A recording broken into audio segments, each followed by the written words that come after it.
السلام علیکم ورحمۃ اللہ وبرکاتہ۔ جو بھائی بہن ہمیں یوٹیوب پہ دیکھ رہے ہیں، آپ کے لیے ایک انویٹیشن ہے زوم پہ جوائن کرنے کا۔ آپ نے پن پہ آپ دیکھ سکتے ہو، اوپر پن کر دیا گیا ہے۔ پن کے اوپر گوگل زوم کی لنک ہے، آپ جوائن کریں۔ اینڈ ہمارے بھائی بہن جو زوم پہ ہے وہ جائیے، دوسرے لوگوں کو بھی کھینچ کے لے کے آئیے۔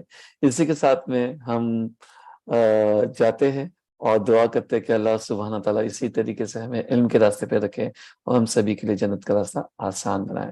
السلام علیکم ورحمۃ اللہ وبرکاتہ۔ Good to go. السلام علیکم ورحمۃ اللہ وبرکاتہ۔ ان الحمد للہ نحمده ونستعینه ونستغفره ونعوذ باللہ من شرور انفسنا ومن سیئات اعمالنا، من يهده الله فلا مضل له ومن يضلل فلا هادي له، واشهد ان لا اله الا الله وحده لا شريك له، واشهد ان محمدا عبده ورسوله۔ اعوذ باللہ من الشیطان الرجیم، بسم اللہ الرحمن الرحیم۔ ألم تر إلى الذين خرجوا من ديارهم وهم ألوف حذر الموت فقال لهم الله موتوا ثم أحياهم إن الله لذو فضل على الناس ولكن أكثر الناس لا يشكرون۔ رب اشرح لي صدري ويسر لي أمري واحلل عقدة من لساني يفقهوا قولي۔ سورہ بقرہ کی آیت نمبر 243 پہ ہم پہنچے ہیں۔ اس سے پہلے جو ٹاپک چل رہا تھا وہ ہے طلاق کا ٹاپک، اور کسی کے شوہر کا انتقال ہو جائے، وہ ٹاپک چل رہا تھا۔ اب یہاں سے جو ٹاپک آ رہا ہے، ہم دیکھ رہے ہیں کہ ایک نیو ٹاپک یہاں سے شروع ہو رہا ہے، اور وہ ٹاپک ہے بنی اسرائیل میں کچھ مثالیں ان کی، اور جنگ کے تعلق سے مثالیں، اور جنگ کا ایکسپیرینس، جو جنگ کا ایک پورا واقعہ ڈیٹیل میں آنے والا ہے انشاءاللہ۔ تالوت اور جالوت کے تعلق سے، اور داؤد علیہ السلام کے تعلق سے، جو ہم دیکھیں گے انشاءاللہ۔ اور اس سے ہم لیسن سیکھیں گے۔ یہ بنی اسرائیل کے کچھ ایسی مثالیں بھی ہیں جو اچھی مثالیں اور جو کمزور مثالیں، تو دونوں کو جو ہم سامنے فیس ٹو فیس دیکھیں گے انشاءاللہ۔ اور ہم یہ دیکھتے ہیں کہ جو امت کے سامنے، محمد صلی اللہ علیہ وسلم کی امت کے سامنے جو جنگ کے تعلق سے گائیڈ لائنز دی جا رہی تھی، اس کے درمیان میں فیملی لائف والا ٹاپک آیا۔ اور فیملی لائف والے ٹاپک میں اگر کوئی حکمت سوچے تو اس کو بہت آسانی سے حکمت سمجھ میں آ سکتی ہے کہ سوسائٹی تب تک مضبوط نہیں ہو سکتی جب تک فیملی مضبوط نہ ہو، اور فیملی سسٹم جب تک صحیح نہ ہو تب تک کہیں پر کسی بھی معاشرے میں مضبوطی نہیں آ سکتی۔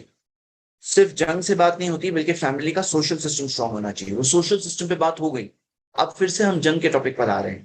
اب یہ ٹاپک میں ہم دیکھنے والے ہیں پچھلی قوموں کی طرف، اور یہاں پہ بنی اسرائیل کی طرف دیکھ رہے ہیں۔ اللہ سبحانہ وتعالی نے فرمایا الم تر الی الذین خرجوا من دیارہم، کیا یہ نہیں دیکھتے، کیا تم نہیں دیکھتے، ترا تم نہیں دیکھتے، الی الذین خرجوا من دیارہم، ان لوگوں کی طرف جو نکل گئے اپنے گھروں سے، خرجو جو نکل گئے اپنے گھروں سے، خود نکل گئے، وہم الوف، اور وہ ہزاروں میں تھے، ہزاروں میں تھے، حذر الموت، موت کے ڈر سے، موت کے ڈر سے وہ نکل گئے اپنے گھروں سے، جبکہ وہ ہزاروں میں تھے، حذر الموت۔ اب یہ کن کی بات ہو رہی ہے؟ یہ کون سے قوم کی بات ہو رہی ہے؟ کیا بات ہو رہی ہے؟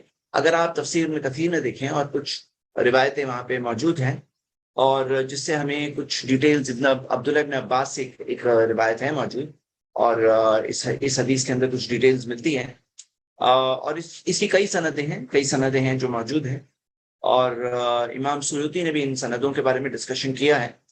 تو ابن عباس بتاتے ہیں کہ یہ جو جگہ تھی، یہ داوردان، داوردان نام کا ایک گاؤں تھا، ایک چھوٹا قریہ تھا، اور وہ قریے میں سے جو یہ قریب من الواسط، حدیث کے الفاظ ہے کہ قریب من الواسط، ابن ابی حاتم نے اس حدیث کو جمع کیا ہے عبداللہ ابن عباس سے، کہ واسط شہر جو عراق میں اس کے قریب تھا۔ تو یہ شہر سے لوگ نکل گئے، حذر الموت، موت کے ڈر سے، موت کے ڈر سے۔ کیوں نکل گئے موت کے ڈر سے؟ تو اس کی تفسیر میں آتا ہے، اور یہ پتا چلتا ہے کہ یہ جو نکلے، وہاں پہ طاعون کا، پلیگ کا، کچھ بیماری کا معاملہ تھا، وہ بیماری کے ڈر سے وہ لوگ وہاں سے نکلے کہ یہ جگہ پر بیماری ہے، ہم اس جگہ پر، بیماری والی جگہ پہ نہیں رہیں گے۔ تو بیماری کے ڈر سے وہاں سے نکلے، ایپیڈیمک، اور وہاں سے نکلے، اور انہوں نے وائلڈنس یعنی کہ جہاں پہ اوپن میں وہاں پہ پناہ لی کہ سوچے کہ ہم موت والی جگہ سے بچ کر بھاگے ہیں، لیکن اللہ سبحانہ و تعالیٰ کو ان کی یہ چیز نہیں پسند آئی. اللہ سبحانہ و تعالیٰ نے فقال لهم اللہ موتوا، اللہ نے ان کے لیے کہا کہ مر جاؤ. سب کے سب مر گئے، سب کے سب مر گئے. اب وقت گزرا، ہاں وقت گزرا، اور تفسیر میں آ رہا ہے وقت گزرا، اور سلف میں کئی اسکالر سے یہ بات ملتی ہے. ان کے جسم ختم ہو گئے، پوری طرح سے گل گئے. اور پھر بنی اسرائیل کے نبیوں میں سے ایک نبی جن کے بارے میں حزقل آتا ہے، یہ روایت، حزقل ایزیکیل جنہیں وہ کہتے ہیں، حزقل، وہ وہاں سے گزرے اور انہوں نے اللہ سے دعا کی. کیا دعا کی؟ کہ اللہ ان سب کو زندہ کر دے، اللہ ان سب کو زندہ کر دے. جو جن لوگوں کی یہ سب لوگوں کی موت ہو گئی تھی یہاں پر، تو ان سب کو اللہ زندہ کر دے. تو اللہ سبحانہ تعالیٰ نے ان کی وہ دعا قبول کی اور انہیں کہا کہ حکم دو، اور وہ جو ہڈیاں ہیں وہ پھر سے جمع ہو جائیں. اور ہڈیوں میں اللہ تعالیٰ کی مرضی سے روح آ گئی اور سب کے سب ایک ساتھ میں پھر سے زندہ ہو گئے. ثم احیاہم، تو ثم احیاہم، پھر انہیں زندہ کیا اللہ تعالیٰ نے، پھر سے انہیں سب کو زندہ کیا. ان اللہ لذو فضل علی الناس، اللہ تعالیٰ یقیناً بہت بڑے فضل والا ہے لوگوں پر، اللہ بہت فضل کرتا ہے لوگوں پر. ولیکن اکثر الناس لا یشکرون، لیکن اکثر لوگ ناشکرے، اکثر لوگ ناشکرے. اب اس آیت سے ہمیں کیا پتا چلتا ہے؟ یہ ایک معجزہ تھا، میریکل تھا جو اللہ سبحانہ تعالیٰ نے ان لوگوں پر عطا کیا، جس میں دلیل ملتی ہے. کس بات کی دلیل؟ اس بات کی دلیل ملتی ہے کہ مرنے کے بعد زندگی ہے، کیونکہ یہ لوگ جو مر چکے تھے اور وہ مرنے کے بعد پھر سے زندہ ہوئے، اور ایسے معجزے وقتاً فوقتاً دکھائے گئے ہیں لوگوں کو تاکہ ان کے لیے ایمان لانے کا ذریعہ بنے. لیکن جو لوگوں کے دلوں میں بیماری ہے وہ معجزے دیکھ کر بھی ایمان نہیں لاتے، ان کو کوئی نہ کوئی بہانہ ایکسکیوز مل جاتا ہے کہ ہمیں آنکھوں پہ جادو ہو گیا وغیرہ. اور آج اس زمانے میں سب سے بڑا معجزہ قرآن ہمارے سامنے ہے، جسے ہم پڑھ رہے ہیں، اللہ کی کتاب. یہ ایک معجزے والی کتاب ہے جس کے اندر حقیقت ہے، ریالٹی ہے ہماری زندگی کی، اور اس میں ایسے معجزے ہیں جسے دیکھ کر کے کوئی شخص پہچان سکتا ہے کہ اللہ کی کتاب ہے. تو یہاں پہ ہم یہ دیکھ رہے ہیں کہ ایسے واقعے کا ذکر ملتا ہے. آپ سب کو شاید پتا ہوگا کہ تعاون کے بارے میں کیا رول ہے. یہ حدیث بہت فیمس ہوئی تھی کچھ ٹائم پہلے، کووڈ-19 وغیرہ کے ٹائم پر. اذا کان بارض وانتم بها فلا، وانتم بها، اگر کوئی جگہ پر تم ہو کسی زمین پر، فلا تخرجوا فرارا منه، اور اس میں اگر بیماری آ جائے، پلیگ آ جائے، بیماری یعنی کہ تعاون آ جائے، کوئی اس طرح کی پلیگ آ جائے، تو اللہ کے رسول محمد صلی اللہ علیہ وسلم نے فرمایا، یہ حدیث بخاری مسلم دونوں میں ہے، فلا تخرجوا فرارا منه، تو مت نکلو وہاں سے فرار ہوتے ہوئے، وہاں سے فرار ہوتے ہوئے مت نکلو. وَإِذَا سَمِعْتُمْ بِهِ بِأَرْضٍ فَلَا تَقْدِمُوا عَلَيْهِ، اور تم سنو کہ کسی زمین میں تعاون ہے تو اس میں داخل مت ہونا. یہ حدیث کب بیان ہوئی تھی؟ جب عمر رضی اللہ عنہ کے زمانے میں سیریا میں، شام میں پلیگ آیا تھا. وہ وہاں قریب میں پہنچے تھے، وہ اپنی فوج کے کمانڈر سے ملے، ابو عبیدہ بن جراح، اور مشورہ کر رہے تھے. تو اس وقت پر عبد الرحمن بن عوف رضی اللہ عنہ آئے، انہوں نے کہا کہ مجھے اس مسئلے پہ ایک حدیث پتہ ہے، نبی صلی اللہ علیہ وسلم کی ایک حدیث، یہ حدیث انہوں نے بتائی. اور جب عمر رضی اللہ عنہ کو پتہ چلا تو انہوں نے اللہ کا شکر کیا اور وہ واپس چلے گئے. مطلب وہ وہاں پر اس تعاون والے علاقے کی طرف آگے نہیں گئے بلکہ واپس چلے گئے. تو ہم یہ دیکھتے ہیں تعاون کے بارے میں یہ رول ہے، اور یہی چیز کووڈ-19 کے ٹائم پہ ہوئی تھی، جب شروع میں چائنا میں جب آؤٹ بریک ہوا تھا. اب دیکھا گیا کہ وہاں سے لوگ پورے پھیل گئے، پورے سب جگہوں پہ پھیل گئے، اور پھیلنے کی وجہ سے وہ بیماری بہت تیزی سے پھیلی جو وہیں ختم ہو سکتی تھی، اور وہ چیز کو بہت بڑے علاقے تک، یہاں تک کہ آخر میں جا کر پوری دنیا تک وہ بیماری پہنچی. اور یہی بات ہے تعاون اور سارے ایسے ایپیڈیمک لیول کی بیماریوں میں یہ رول تھا. تو اس سے ہم کیا پتا چلتا ہے؟ اس سے ہمیں اس حدیث سے کیا، اس آیت سے ہمیں کیا پتا چلتا ہے؟ اس آیت سے یہ پتا چلتا ہے کہ ذریعے جو کوئی اختیار کرے جو اللہ کی مرضی کے خلاف ہو، تو وہ ذریعوں سے کیا ہوتا ہے؟ اللہ تعالیٰ کی مدد نہیں ملتی بلکہ اللہ کی سزا کے مستحق ہوتے ہیں. اور یہ لوگوں کے لیے کیا ہوا؟ موتو، وہ سب کے لیے موت اللہ تعالیٰ نے مقرر کی. سب لوگوں کی موت جو موت سے بھاگ رہے تھے، اللہ تعالیٰ نے موت وہاں پر مقرر کی ان کے لیے. تو اللہ کے نافرمانی کر کے اگر کوئی شخص کہیں سے فرار ہوتا ہے، نافرمانی کر کے اللہ کی، تو پھر اس کے لیے اللہ تعالیٰ نے اس کا حشر یہاں پہ ذکر کیا. اب یہ چیز وہ جنگ کی باتیں جو آگے آنے والی ہے اس سے کیا کنیکشن ہے؟ آپ جب آگے پڑھیں گے تو آپ کو خود ایک کنیکشن کلک ہوگا، میں تب بتاؤں گا، جب ہم آگے بڑھیں گے تب بتائیں گے. تو یہاں پہ جو فضل اللہ تعالیٰ کا ذکر ہے کہ اللہ تعالیٰ لذو فضل علی الناس، اللہ تعالیٰ انسانوں پر فضل کرنے والا ہے. یعنی اللہ تعالیٰ اپنی نشانیاں بھیجتا ہے ٹائم ٹو ٹائم، اللہ تعالیٰ واضح دلائل کلیئر پروف دیتا ہے، لیکن اکثر انسانوں کا کیا معاملہ ہے، ولیکن اکثر ناسی لا یشکرون، اکثر لوگ نہ شکرے ہیں. یہی ہے انسانوں کی بات. آپ کے میرے جیسے انسان اکثر لوگ کیا ہے، نہ شکرے ہیں. لیکن اللہ تعالیٰ لذو فضل علی الناس، یہ بات یاد رکھیے، اللہ کا تعارف ہے یہ، اللہ کے بارے میں یہ باتیں یاد رکھنی چاہیے. لذو فضل علی الناس، اللہ تعالیٰ بڑا فضل کرنے والا ہے لوگوں کے ساتھ، انسانوں کے ساتھ اللہ بہت فضل کرتا ہے. انسان نہ شکرے اس لیے وہ کہتے ہیں کیا دیا ہے نا، بہت غلط بات. آیت نمبر 244 اللہ تعالیٰ نے فرمایا وَقَاتِلُوا فِي سَبِيلِ اللَّهِ، اور جنگ کرو اللہ کے راستے میں، قتال کرو، جنگ کرو اللہ کے راستے میں. وَاعْلَمُوا أَنَّ اللَّهَ سَمِيعٌ عَلِيمٌ، اور جان لو کہ اللہ تعالیٰ سننے والا اور جاننے والا ہے. تو جنگ کرو اللہ کے راستے میں، یہ مطلب یہاں بات یہ ہو رہی ہے، ظاہر سی بات ہے جنگ کی بات جہاں آئے گی تو اس کے حالات اور سچویشنز کے حساب سے جنگ کرنے کی بات ہے. اور جیسے نماز پڑھو، نماز پڑھنے کا شوق ہے لیکن کسی میں وضو کرنے کا شوق نہ ہو تو پھر وہ نماز ظاہر سی بات ہے کوئی فائدہ نہیں کرے گی. تو جنگ بھی صحیح جگہ پر صحیح پوزیشن میں، اور جیسا کہ ہم نے دیکھا اسلام میں اجازت ہے، اور سچویشن جب ڈیمانڈ کرتی ہے تب کمپلسری ہو جاتا ہے. تو اللہ تعالیٰ نے فرمایا کہ قتال کرو اللہ کے راستے میں، اور جان لو کہ اللہ تعالیٰ سننے والا اور جاننے والا ہے.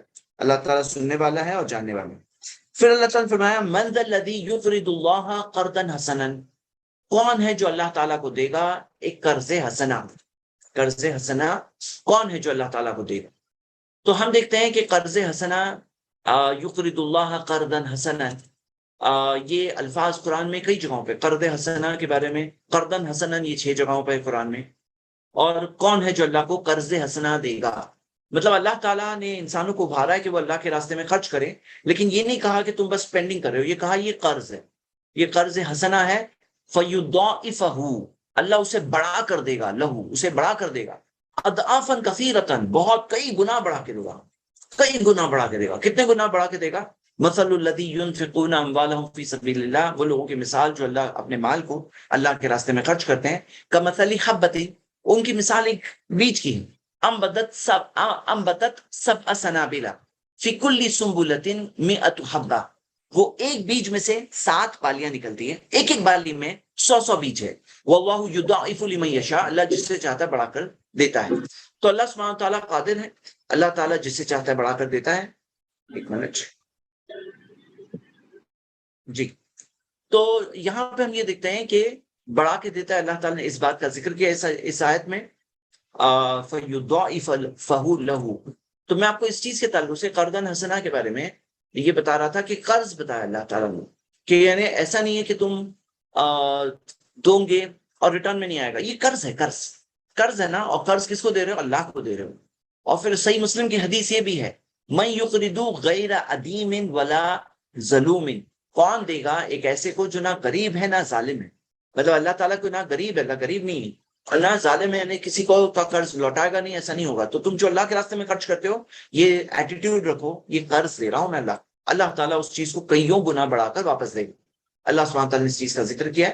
اور پھر اللہ تعالیٰ نے فرمایا کہ واللہ یقبض ویبسط، اللہ تعالیٰ ہے جو تنگی پیدا کرتا ہے اور کشادگی پیدا کرتا ہے. جو اللہ کے ناموں میں سے نا القابض اور الباسط، کہ تنگی پیدا کرنے والا اور کشادگی پیدا کرنے والا. تو اللہ تعالیٰ تنگی بھی پیدا کرنے والا ہے، کشادگی بھی پیدا کرنے والا ہے. وَإِلَيْهِ تُرْجَعُونَ، اور تمہیں اسی کی طرف واپس تم لوٹوں گے.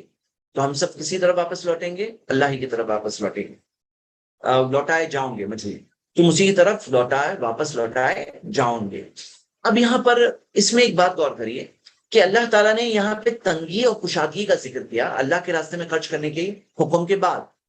تو مطلب اللہ جانتا ہے کہ کبھی تم تنگی میں بھی ہو سکتے ہو، یعنی ہاتھ میں نہیں ہے زیادہ، کشادگی میں بھی ہو سکتے ہو یعنی کہ زیادہ ہے، اور اللہ ہی کے پاس واپس لوٹائے جاؤں گے. اب یہاں پہ ایک بات غور کریے میرے بھائیوں بہنوں، کہ قرآن کی آیت ہے، اللہ تعالیٰ نے فرمایا کہ اللہ تعالیٰ کے راستے میں خرچ کرو، تنگی میں بھی اور کشادگی میں بھی. ہاں، تنگی میں بھی خرچ کرو، کشادگی میں بھی خرچ کرو. تنگی میں اس مطابق ظاہر سی بات ہے، ابھی نہیں ہے تو تھوڑا سا دے رہا ہے، آدھا کھجور دے رہا ہے، 1 روپیہ دے رہا ہے. خوشحالی میں بھی خرچ کرو، ایسا نہیں کہ زیادہ پیسے آئیں گے تو ہی خرچ کروں گے. اللہ کے پاس تمہاری وہ جذبہ پہنچتا ہے. یقبض ویبسط، اللہ تعالیٰ تنگی پیدا کرنے والا ہے، کشادگی پیدا کرنے والا ہے. تو ایک بات کو یاد رکھیے کہ جب اللہ کے راستے میں خرچ کرتے ہیں نا تو اللہ ہم پر خرچ کرتا ہے. صحیح مسلم کی حدیث ہے، انفق یا ابن آدم انفق علیک، خرچ کر اے آدم کی اولاد، میں تجھ پر خرچ کروں گا. تو یقبض و یبسط کے اندر ایک طرح کی وارننگ بھی ہے، نہیں خرچ کرو گے نا تو جو مال تمہیں اللہ نے دیا اور تم خرچ نہیں کرتے ہو تو ایک طرح کی وارننگ ہے کہ اللہ تعالیٰ اس کے اندر تنگی بھی پیدا کرنے پر قادر ہے. تو انفق ابن آدم انفق علیک، نبی صلی اللہ علیہ وسلم نے فرمایا، اور یہ اللہ نے کہا، حدیث قدسی ہے صحیح مسلم میں. اور ایک اور حدیث میں آتا ہے نبی صلی اللہ علیہ وسلم نے فرمایا ما نقصت صدقۃ من مال، صدقے سے مال کم نہیں ہوتا، صدقے سے مال کم نہیں ہوتا.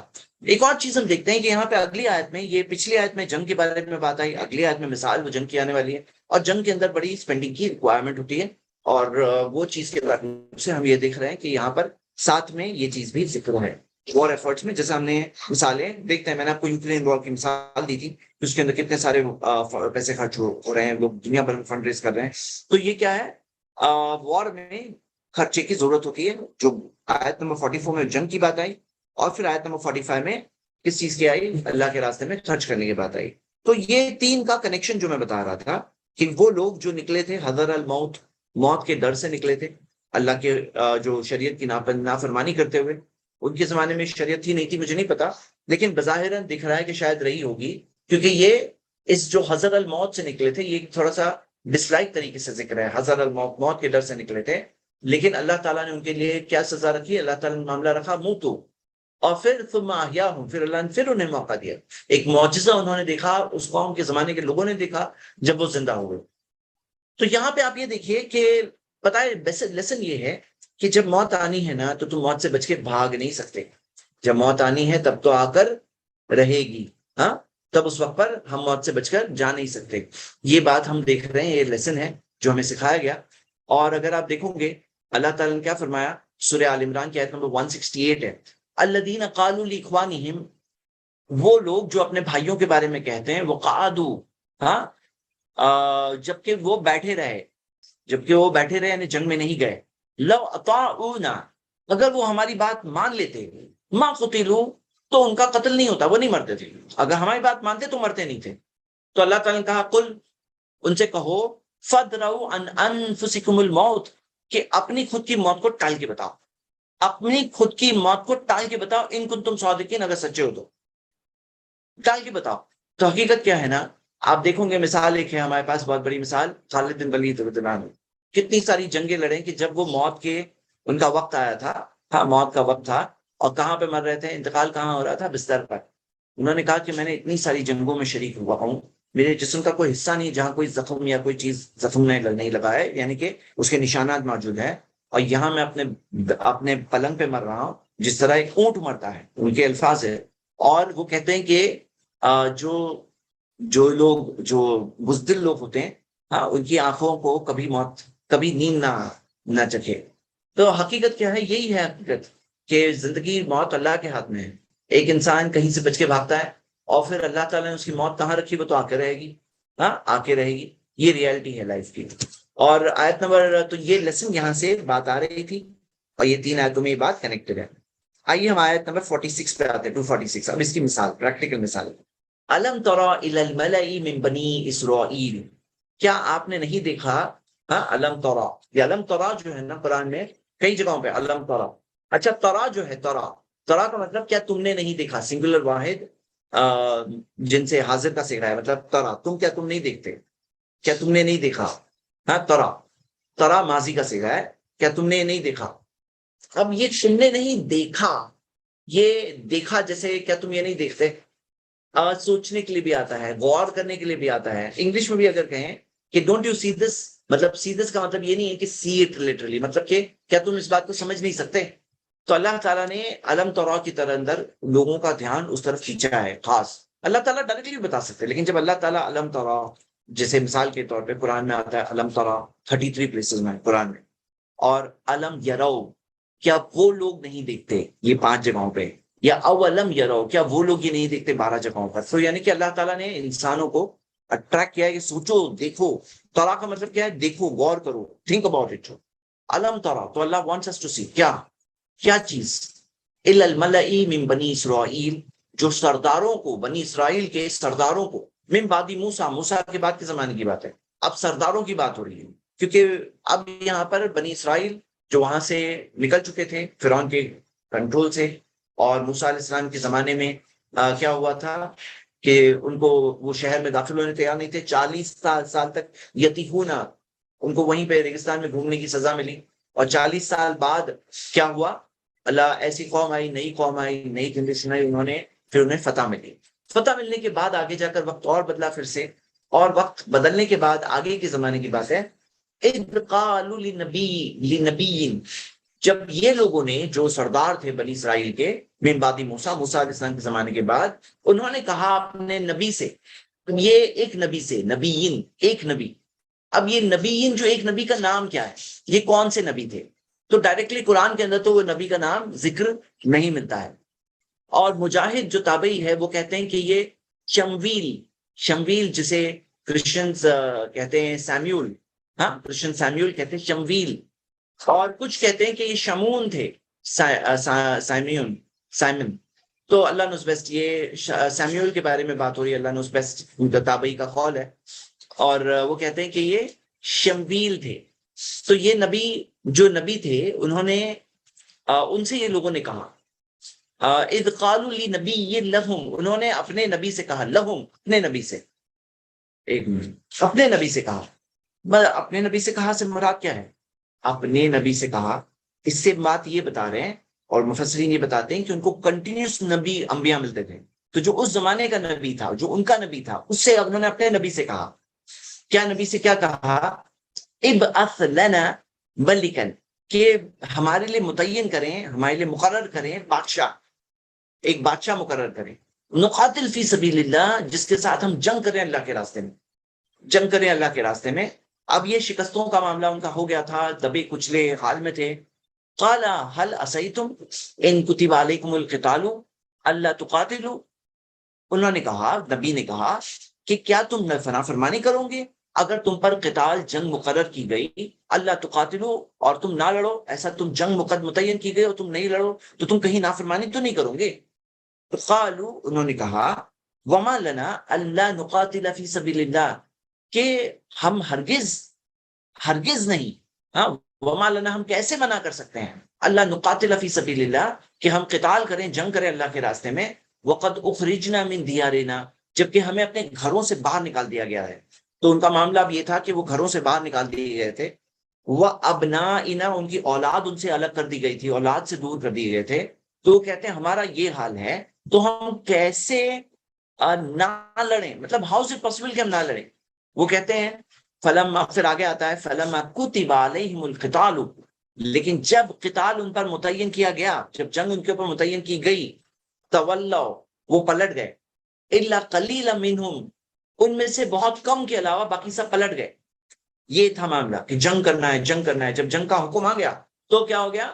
تولوا الا قلیلا منہم، ان میں سے بہت کم کو چھوڑ کر باقی سب پلٹ گئے۔ واللہ علیم بالظالمین، اللہ جاننے والا ہے ظالموں کو، جو ظالم ہے ان کو اللہ تعالیٰ جاننے والا ہے۔ یہ ہم ہسٹری پڑھ رہے ہیں کہ ایسا ہوا تھا ان کے ساتھ، کہ اللہ تعالیٰ جاننے والا ہے ظالموں کو۔ اب اللہ تعالیٰ نے یہ بات تو شارٹ میں بتائی، اب آئیے ڈیٹیل میں اندر جاتے ہیں۔ یہ بات اوپر کا معاملہ تھا، اوور آل کیا ہوا؟ وقال لهم نبیہم، ان کے نبی نے، اب ڈیٹیل کیا ہے وہ ہوا تھا، ڈیٹیل یہ ہے، وقال لهم نبیہم ان اللہ قد بعث لكم طالوت ملکا، ان کے نبی نے ان سے کہا کہ یقیناً اللہ تعالیٰ نے بعث لكم طالوت ملکا، اللہ تعالیٰ نے طالوت کو کیا بنایا ہے؟ تمہارے لیے بادشاہ بنایا ہے۔ تمہارے لیے بادشاہ کسے بنایا ہے؟ طالوت کو بنایا ہے۔ اب یہاں پہ آپ اگر ایک بات کو غور کریں کہ بہت ہی اسٹرانگ سینٹنس ہے یہ، جیسے اگر مثال کے طور پر اگر آپ اس کے اندر جو اعراب کی جو کتابیں ہوتی ہیں، تفسیر اعراب کی، سوری اعراب القرآن کی تفسیریں جو ہوتی ہیں، اس کے اندر یہ بات پک اپ ہوتی ہے کیا، کہ یہ جو رول ہم دیکھ رہے ہیں یہاں پر،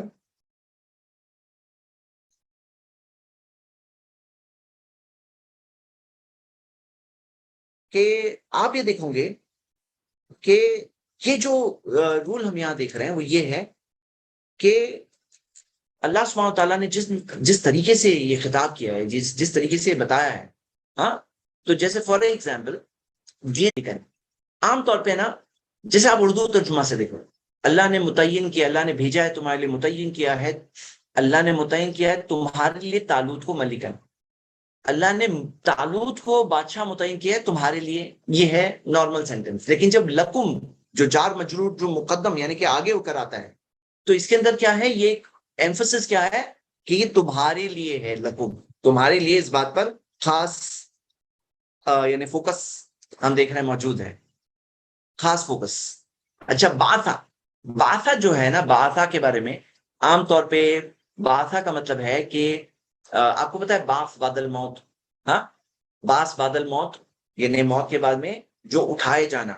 تو اللہ تعالیٰ نے باسا یعنی کہ ایک ان ایکسپیکٹڈنس ہوتی ہے اس کے اندر. باسا کے اندر اللہ تعالیٰ نے باسا بھیجا ہے تمہارے لیے، متعین کیا ہے تمہارے لیے طالوت کو ملکن. اچھا ایک چیز غور کریے یہاں پہ، ایک گرامر کا رول جو آپ دیکھوں گے کہ انا جو ہے عربک کے اندر تاکید کے لیے آتا ہے، شورلی کے طور پہ آتا ہے. اور کس میں آتا ہے؟ جملہ اسمیہ میں آتا ہے، یعنی کہ جو ناؤن والا سینٹینس ہے اس میں آتا ہے.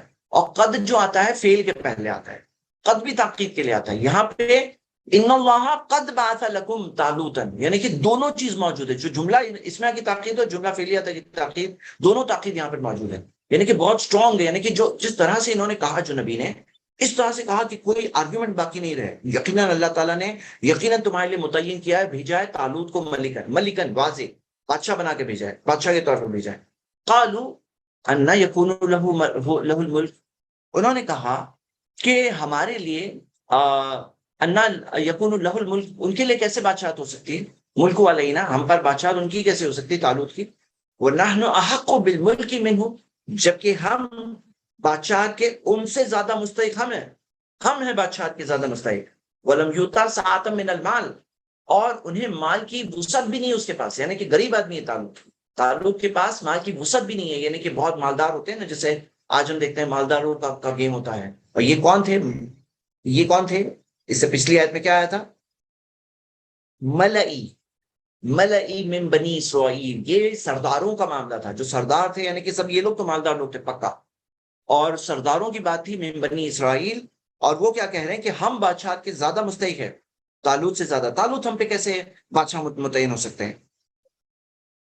ہاں طالوت کیسے متعین ہو سکتے ہیں؟ طالوت کی بات یہاں پہ تھی اور ان کو ایسا لگ رہا تھا وہ زیادہ بادشاہت کے مستحق ہیں. وَنَحْنُ أَحَقُّ بِالْمُلْكِ مِنْهُ وَلَمْ يُؤْتَ سَعَةً مِنَ الْمَالِ، اور ان کو مال کی وسعت بھی نہیں ملی ہے، مطلب مالدار بھی نہیں. تو قال ان اللہ اصطفاہ علیکم، انہوں نے کہا یقیناً اللہ تعالیٰ نے انہیں چنا ہے تم پر. وزادہ بسطۃ فی العلم والجسم، اور اللہ تعالیٰ نے انہیں کشادگی دی ہے علم میں، مطلب نالج بہت سالڈ تھی. طالوت کی نالج بہت سالڈ تھی، اور جسم باڈیلی طور پر، فٹنس طور پر، اسٹرینتھ کے طور پہ، طاقت کے طور پہ بہت اسٹرانگ تھے. علم اور جسم، اور جنگ کے لیے یہ دونوں بہت ضروری ہے کہ یعنی طاقت ہونا بھی ضروری ہے اور علم اسٹریٹجی ہونا ضروری ہے. دونوں چیزیں طالوت میں تھی موجود. بسطۃ فی العلم والجسم واللہ یؤتی ملکہ من یشاء، اللہ جسے چاہتا ہے اپنی بادشاہ دیتا ہے. واللہ وحیم، اللہ وسعت والا اور علم والا ہے. اب یہاں پہ ان کے بادشاہ نے یہ ساری چیز، ان کے نبی نے یہ ساری چیزیں ان کے سامنے واضح کہ پہلے تو اللہ نے چنا ہے تم پر، ان کو کشادگی دی ہے بہت، یعنی سارا دیا ہے، ابنڈنٹ دیا ہے، کیا علم میں اور جسم میں. اور اللہ جسے چاہتا ہے بادشاہ دیتا ہے، اللہ وسعت والا ہے اور علم والا ہے، اللہ جانتا ہے کسے بادشاہ دینی ہے، اللہ جانتا ہے. تو یہ چیز ذکر ہوئی. اچھا یہاں پہ وہ لوگوں کے سوال کا جواب موجود ہے جو لوگ سمجھتے ہیں کہ اگر کوئی بادشاہ ہے تو بادشاہ، جیسے آج بعض لوگ بولتے ہیں بادشاہ تو کفر ہے، بولے بادشاہ تو کفر ہوتا ہے، کافر ہوتا ہے، اور بادشاہ سب کافر ہیں. تو یہ ایسا نہیں ہے، کیونکہ بادشاہ کا ذکر قرآن میں خود موجود ہے کہ یہ بادشاہ تھا. کون؟ طالوت جو تھے بادشاہ تھے، ہاں، اور یہ بادشاہ مانگے تھے انہوں نے، اور نبی نے یہ نہیں کہا ارے بادشاہ تو کفر ہے. تو بادشاہ کفر ہے یہ بات کنسپٹ آج کے زمانے کے بعض لوگوں نے اپنے پولیٹیکل ایجنڈا لوگوں کو سمجھانے کے لیے اس طرح کا کنسپٹ بنایا ہے. اور جو کبھی ہم لوگ، میں نے اپنے لیکچر خروج کے فتنے میں نے اس چیز کو ڈیٹیل میں ایکسپلین کیا، آپ دیکھ سکتے ہیں انشاءاللہ. آگے ہم دیکھتے ہیں آیت نمبر 248 میں.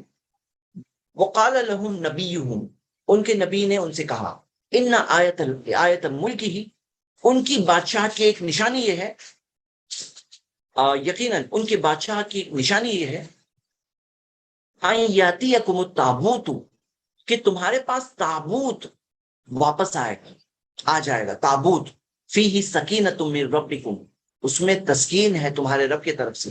وہ بقیۃ مما ترک آل موسیٰ و آل ہارون، اور باقی جو چیزیں ہیں، بقیتن یعنی کہ جو ان کی باقی رہنے والی جو ساری چیزیں جو آل موسیٰ کی فیملی نے اور آل ہارون نے جو چھوڑے تھے، وہ تابوت جس کے اندر یہ سب چیزیں تھی موجود، وہ واپس آئے گا، تحملہ الملائکۃ، جسے فرشتے اٹھا کر لائیں گے، ان فی ذالک لآیۃ لکم ان کنتم صادقین، ان کنتم مومنین، کہ یقیناً اس میں نشانی ہے تمہارے لیے، اگر تم مومن ہو تو، تم ایمان والے ہو تو تمہارے لیے نشانی ہے۔ اس میں کیا چیز کی نشانی ہے؟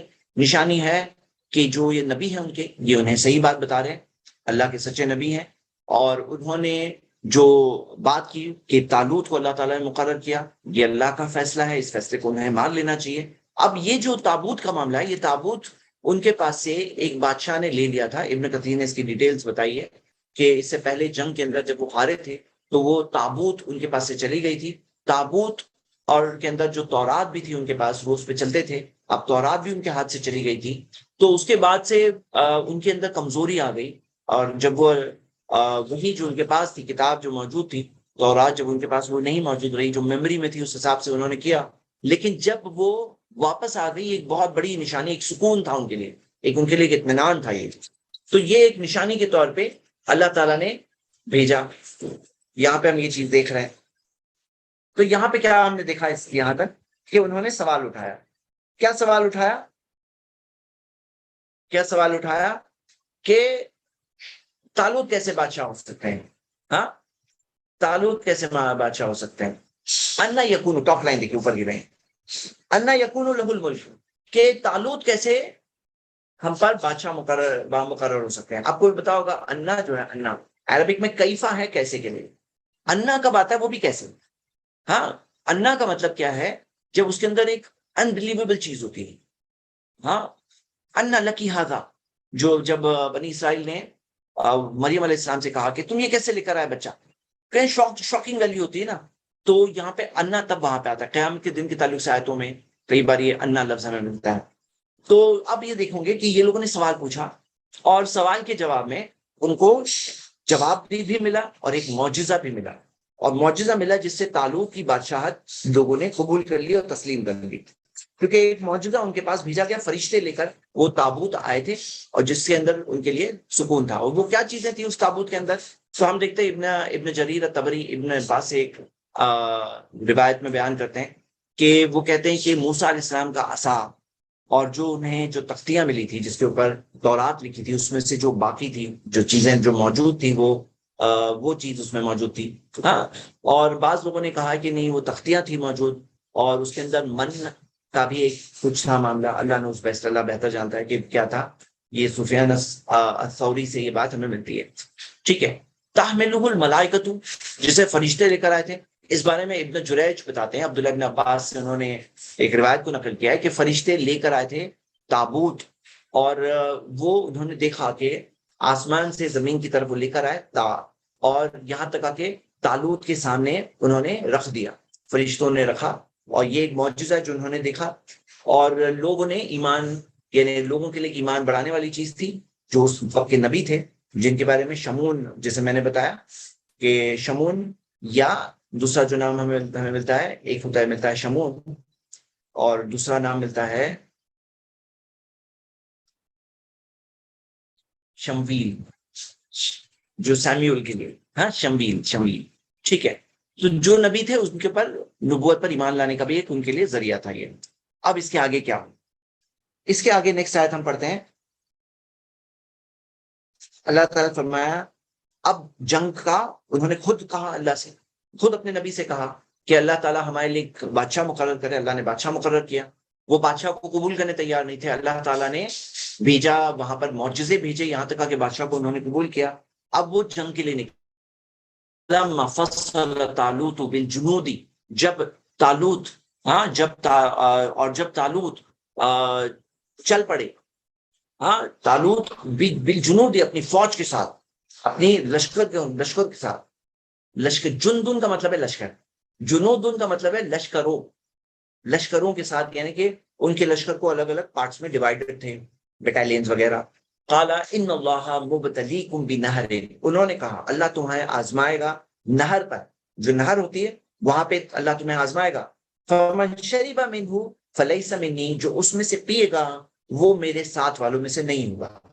وَمَن لَّمْ يَطْعَمْهُ، اور جو اس میں سے نہیں پیے گا، فَإِنَّهُ مِنِّي، وہ میرے فالوورز میں سے رہے گا، میرے ساتھ والوں میں سے رہے گا.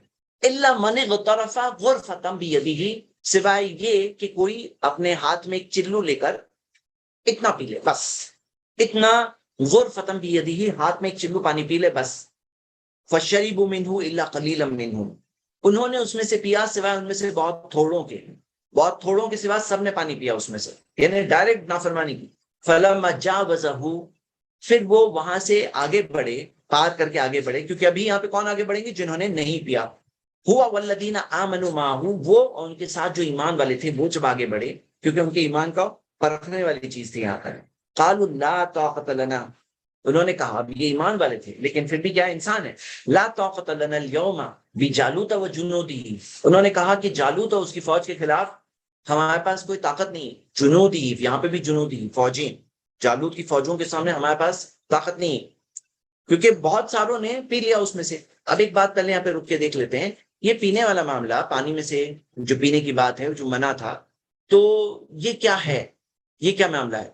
تو آپ یہ دیکھیں گے کہ ایک آزمائش ہے جو اس دریا، اور دریا جو ہے یہ جارڈن کے اندر ایک دریا ہے جسے شریعہ دریا کہتے ہیں، ابھی بھی موجود ہے. اور جس دریا کے بارے میں عبداللہ ابن عباس کا قول ہے کہ وہ دریا میں کہا گیا تھا کہ انہیں نہیں پینا ہے. اور یہ دریا کہاں پہ؟ جارڈن اور پیلسٹائن کے درمیان میں. تو انہوں نے پیا. اور اس بارے میں ایک اور بات بہت انٹرسٹنگ بتاؤں، ابن عباس رضی اللہ عنہ کہتے ہیں، اور جسے ابن جریج نے نقل کیا ہے تابعی نے، وہ کہتے ہیں کہ جو اس میں سے جو ایک چلو پانی پیے اس کی پیاس بجھ جاتی، اور جو بہت پانی پیے ان کی پیاس نہ بجھ. ایسا معاملہ اللہ تعالیٰ نے وہاں پہ رکھا تھا. اور اس بارے میں ابن جریر الطبری ایک حدیث بتاتے ہیں، برا بن عازب رضی اللہ عنہ کہتے ہیں، اور ابن کثیر نے کہا کہ یہ حدیث بخاری میں موجود ہے، مجھے ڈائریکٹ خود دیکھنے کا موقع نہیں ملا لیکن یہ حدیث بخاری میں موجود ہے، کہ صحابہ کہا کرتے تھے جو بدر میں تھے کہ بدر میں ہم تھے 310، اور جس طرح جو نمبر، جو تعداد تھی طالوت کے ساتھ جب وہ انہوں نے دریا پار کرے، ان کے ساتھ بھی تقریباً 310 یا 313 یہ موجود تھے. تو یہ ہم دیکھ رہے ہیں کہ یہ تعداد کتنی تھی؟ صرف 313 کے قریب لوگ تھے طالوت کے ساتھ میں. ہاں، تقریباً جو بدر کی عدد تھی وہ سیم نمبر تھے. اور اس سے پہلے کتنے لوگ تھے، کتنے تھے؟ تو آپ دیکھیں گے کہ اس سے پہلے کا معاملہ یہ ہے کہ السدی جو تابعی ہے، ان سے ہمیں تو ایک روایت ملتی ہے کہ ان کی فوج میں 80,000 لوگ تھے، لیکن یہاں پہ 313 آگے بڑھے. 313 جو اسٹرانگ ایمان والے، لیکن اللہ نے اس بیسٹ کے 80,000 کا نمبر، وہ روایت اللہ نے اس بیسٹ وہ کتنی معتبر ہے، لیکن یہ 313 کی ہمیں اسٹرانگ مل رہی ہے. آگے کیا دیکھ رہے ہیں کہ ایشو یہ ہے کہ یہ لوگوں کو کیوں اس طرح سے پرکھا گیا. کیا ہوتا ہے نا، کچھ ایسے مشنز ہوتے ہیں جس کے اندر صرف ڈیڈیکیٹڈ لوگ ہو سکتے ہیں، اس میں اگر کمزور لوگ ہونا درمیان میں تو وہ الٹا پرابلم بن جاتے ہیں، اور وہ لے کر فرار ہو جائیں تو الٹا اس میں مضبوط لوگ بھی اس میں کشمکش میں آ جاتے ہیں. جنگ کے اندر کبھی کبھار ایسے موقع ہوتے ہیں جس کے اندر صرف ڈیڈیکیٹڈ لوگ آگے بڑھ رہے ہیں. اب یہ کون ہے یہ ایسے ڈیڈیکیٹڈ لوگ جن کے اندر صبر ہے، جو یہاں صبر نہیں کر پا رہے ہیں اس حکم پر جو اللہ کی طرف سے حکم آیا تھا، جو اللہ کی طرف سے حکم آیا تھا، کیونکہ اللہ تمہیں آزمائے گا، یہ الفاظ ہے. اور جو اس بات پہ صبر نہیں کر سکے، وہ آگے ان کے اندر صبر نہیں ہے، وہ وہاں پر جنگ کے اندر بھی صبر نہیں کر پائیں گے. تو یہاں پر پرکھا گیا، اور تاکہ صرف صحیح لوگ آگے بڑھیں. یہ اللہ کا پلان ہے، اللہ تعالیٰ بہتر جانتا ہے. آگے اب کیا ہوا؟ اب جو آگے بڑھے ہیں ان کو بھی کیا معاملہ ہے، یہ لگ رہا ہے کہ اب ہم اتنی کم تعداد میں ہیں تو جالوت اور اس کی فوجوں کے سامنے ہم کیسے پورے ہوں گے، ہم کیسے پورے ہوں گے. تو اللہ سبحانہ تعالیٰ نے آگے اس کے بارے میں بتایا کہ قال الذین یظنون انہم ملاق اللہ، کہ وہ لوگوں نے کہا جن کے اندر یہ یقین تھا کہ وہ اللہ سے ملاقات کریں گے، یعنی کہ جو علم والے ان کے لوگ تھے، سمجھ والے لوگ تھے، وہ لوگوں نے کہا، کیا کہا؟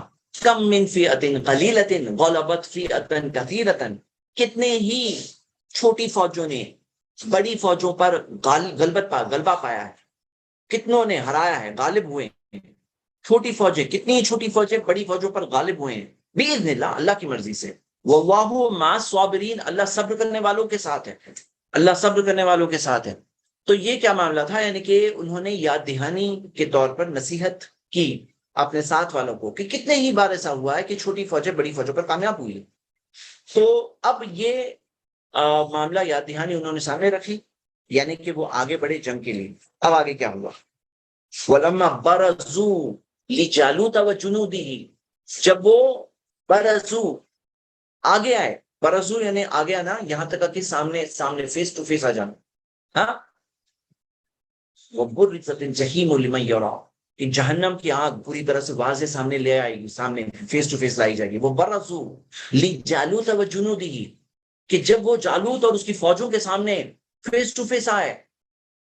اب آپ سوچو، جالوت جو بہت بڑا جنگالو، بہت بڑا بادشاہ تھا، اس کی فوجی، ہاں، جنودی، قالوا ربنا افرغ علینا صبرا، انہوں نے کہا اے ہمارے رب، ہم پر صبر کو ڈال دے. افرغ، افرغ یعنی ڈال دے، ڈھیل دے ہم پر، ہمیں صبر کو ڈال دے، اور مطلب ہمیں صبر دے دے اللہ. وثبت اقدامنا، اور ہمارے قدموں کو جما دے. وانصرنا علی القوم الکافرین، اور ہماری مدد کر دے کافروں پر، جو کافروں پر ہے اللہ ہماری مدد کر دے. اور آپ دیکھیں گے اللہ تعالیٰ نے آگے فرمایا فَهَزَمُوهُمْ بِإِذْنِ اللَّهِ، انہوں نے انہیں شکست دی اللہ کی مرضی سے، شکست دی اللہ کی مرضی سے. بِإِذْنِ اللَّهِ وَقَتَلَ دَاوُودُ جَالُوتَ، اور داؤد علیہ السلام نے جالوت کا قتل کیا. داؤد علیہ السلام نے، یعنی داؤد علیہ السلام کا تو ذکر ابھی تک آیا نہیں تھا. داؤد علیہ السلام طالوت کی فوج میں سے فوجی تھے، اور ایک نیک عبادت گزار تقوی والے فوجی تھے، اور یہ پاس ہونے والے لوگوں میں سے تھے جنہوں نے حکم مانے، صرف ایک چلو پانی پی کر آگے بڑھے تھے. ان میں سے ایک فوجی تھے داؤد علیہ السلام. اور داؤد علیہ السلام نے کیا کیا؟ جالوت کا قتل کس نے کیا؟ داؤد علیہ السلام نے کیا. اور تفسیر میں آتا ہے کہ طالوت نے کہا تھا کہ جو جالوت کا قتل کرے گا وہ میرے بعد میں بادشاہ بنے. ہاں، وائس نہیں آ رہی ہے؟ ذرا کنفرم کریں. جو داؤد کا قتل کرے گا وہ میرے بعد بادشاہ بنے گا. اور اللہ تعالیٰ نے کیا فرمایا؟ وَآتَاهُ اللَّهُ الْمُلْكَ، اللہ تعالیٰ نے انہیں بادشاہت دی. بادشاہت کون دینے والا ہے؟ اللہ. والحکمت، اور حکمت دی. ہاں، حکمت دی. تو حکمت دینے والا کون ہے؟ اللہ. اور حکمت سے یہاں پہ تفسیر میں آتا ہے کہ نبوت دی اللہ تعالیٰ نے. وَعَلَّمَهُ مِمَّا يَشَاءُ، اور علمہ مما یشاء، اللہ تعالیٰ نے انہیں سکھایا جو اللہ تعالیٰ چاہتا ہے. تو اللہ تعالیٰ نے داؤد علیہ السلام کو سکھایا، اور داؤد علیہ السلام کو کئی چیزیں سکھائی. منفی الطیر، پرندوں کی زبان سکھائی، ہاں، اور کئی ساری چیزیں سکھائی. وہ علمہ مما، لوہا ان کے لیے نرم کر دیا گیا، یعنی لوہا کو کیسے استعمال کریں. سب سے پہلے ہم دیکھتے ہیں استعمال داؤد علیہ السلام کے زمانے میں مل رہا ہے. وہ علمہ مما یشاء، جو اللہ چاہتا ہے اللہ تعالیٰ نے انہیں سکھایا. تو آپ یہ دیکھ رہے ہیں کہ داؤد علیہ السلام کے اندر جا کے دو چیزیں کمبائن ہو گئی. وہاں طالوت کے بعد بادشاہ بھی داؤد علیہ السلام، اور جو شمون کے بعد جو نبی ہے وہ بھی داؤد علیہ السلام. شمویل یا شمون کے بعد جو نبی ہے وہ بھی داؤد علیہ السلام، یعنی وہ دونوں چیز کمبائن، وہ بادشاہ بھی تھے اور نبی بھی تھے. داؤد علیہ السلام اللہ تعالیٰ نے دونوں چیزیں انہیں دی.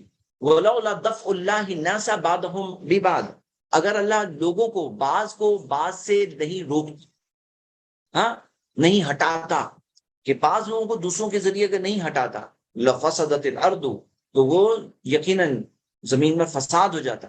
ولیکن اللہ ذو فضل علی الناس، یقیناً اللہ تعالیٰ فضل والا ہے، بہت فضل کرنے والا ہے، بہت احسان کرنے والا ہے لوگوں پر. غور کرو اس بات پر کہ اگر اللہ تعالیٰ بعض لوگوں کو دوسرے کے ذریعے نہیں ہٹاتا تو کیا ہوتا؟ زمین میں فساد ہو جاتا. بعض اوقات کیا ہوتا ہے کہ کوئی سپر پاور ہوتا ہے، اس کا پاور بڑھتے ہی جا رہا ہے، بڑھتے ہی جا رہا ہے، اور پھر کیا ہوتا ہے؟ اس کے اندر غرور بڑھتے جاتا ہے، اس کا ظلم بڑھتے جاتا ہے، اور پھر اللہ تعالیٰ کسی اور ایک پاور کو کھڑا کرتا ہے ان کے سامنے، اور وہ پاور آ کر کے اس سپر پاور کو آ کر ہٹا دیتا ہے. تو اللہ تعالیٰ نے کہا کہ اگر ایسا اللہ نہیں کرتا تو زمین میں کیا ہوتا؟ بہت بڑا فساد ہوتا، زمین میں بہت بڑا فساد ہوتا. تو اللہ تعالیٰ اس وجہ سے بیلنس آف پاورز اللہ تعالیٰ نے رکھا ہے، بیلنس آف پاورز، کہ کوئی ایک ہی پاور رہ جاتا ہے ایسا نہیں. اس کے بعد میں اس کا ایک وقت ہوتا ہے عروج کا، اس کے بعد میں اس کا زوال آتا ہے. جیسے آج ہم دیکھ رہے ہیں کہ ایک بہت بڑا سپر پاور امریکہ تھا، اور آج اس کا ایک زوال کا پیریڈ چل رہا ہے، ڈاؤن فال چل رہا ہے، دوسرے پاورز اٹھ رہے ہیں اس کے سامنے. تو یہ اللہ تعالیٰ نے ایسے معاملہ ہی رکھا ہے کہ یہ چیزیں چینج ہوتی رہتی ہے، اور یہ اللہ کا فضل ہے انسانوں پر، عالمین پر، لوگوں پر، جہانوں پر. اللہ تعالیٰ نے بہت احسان کیا ہے، ان میں سے یہ ایک احسان یہ یہاں پر ذکر ہے. آیت نمبر 252، تلک آیات اللہ، یہ اللہ کی آیتیں ہیں، نتلوہا علیک بالحق، جو ہم آپ کو بتاتے ہیں پڑھ کر، ہم آپ پر اتارتے ہیں حق کے ساتھ.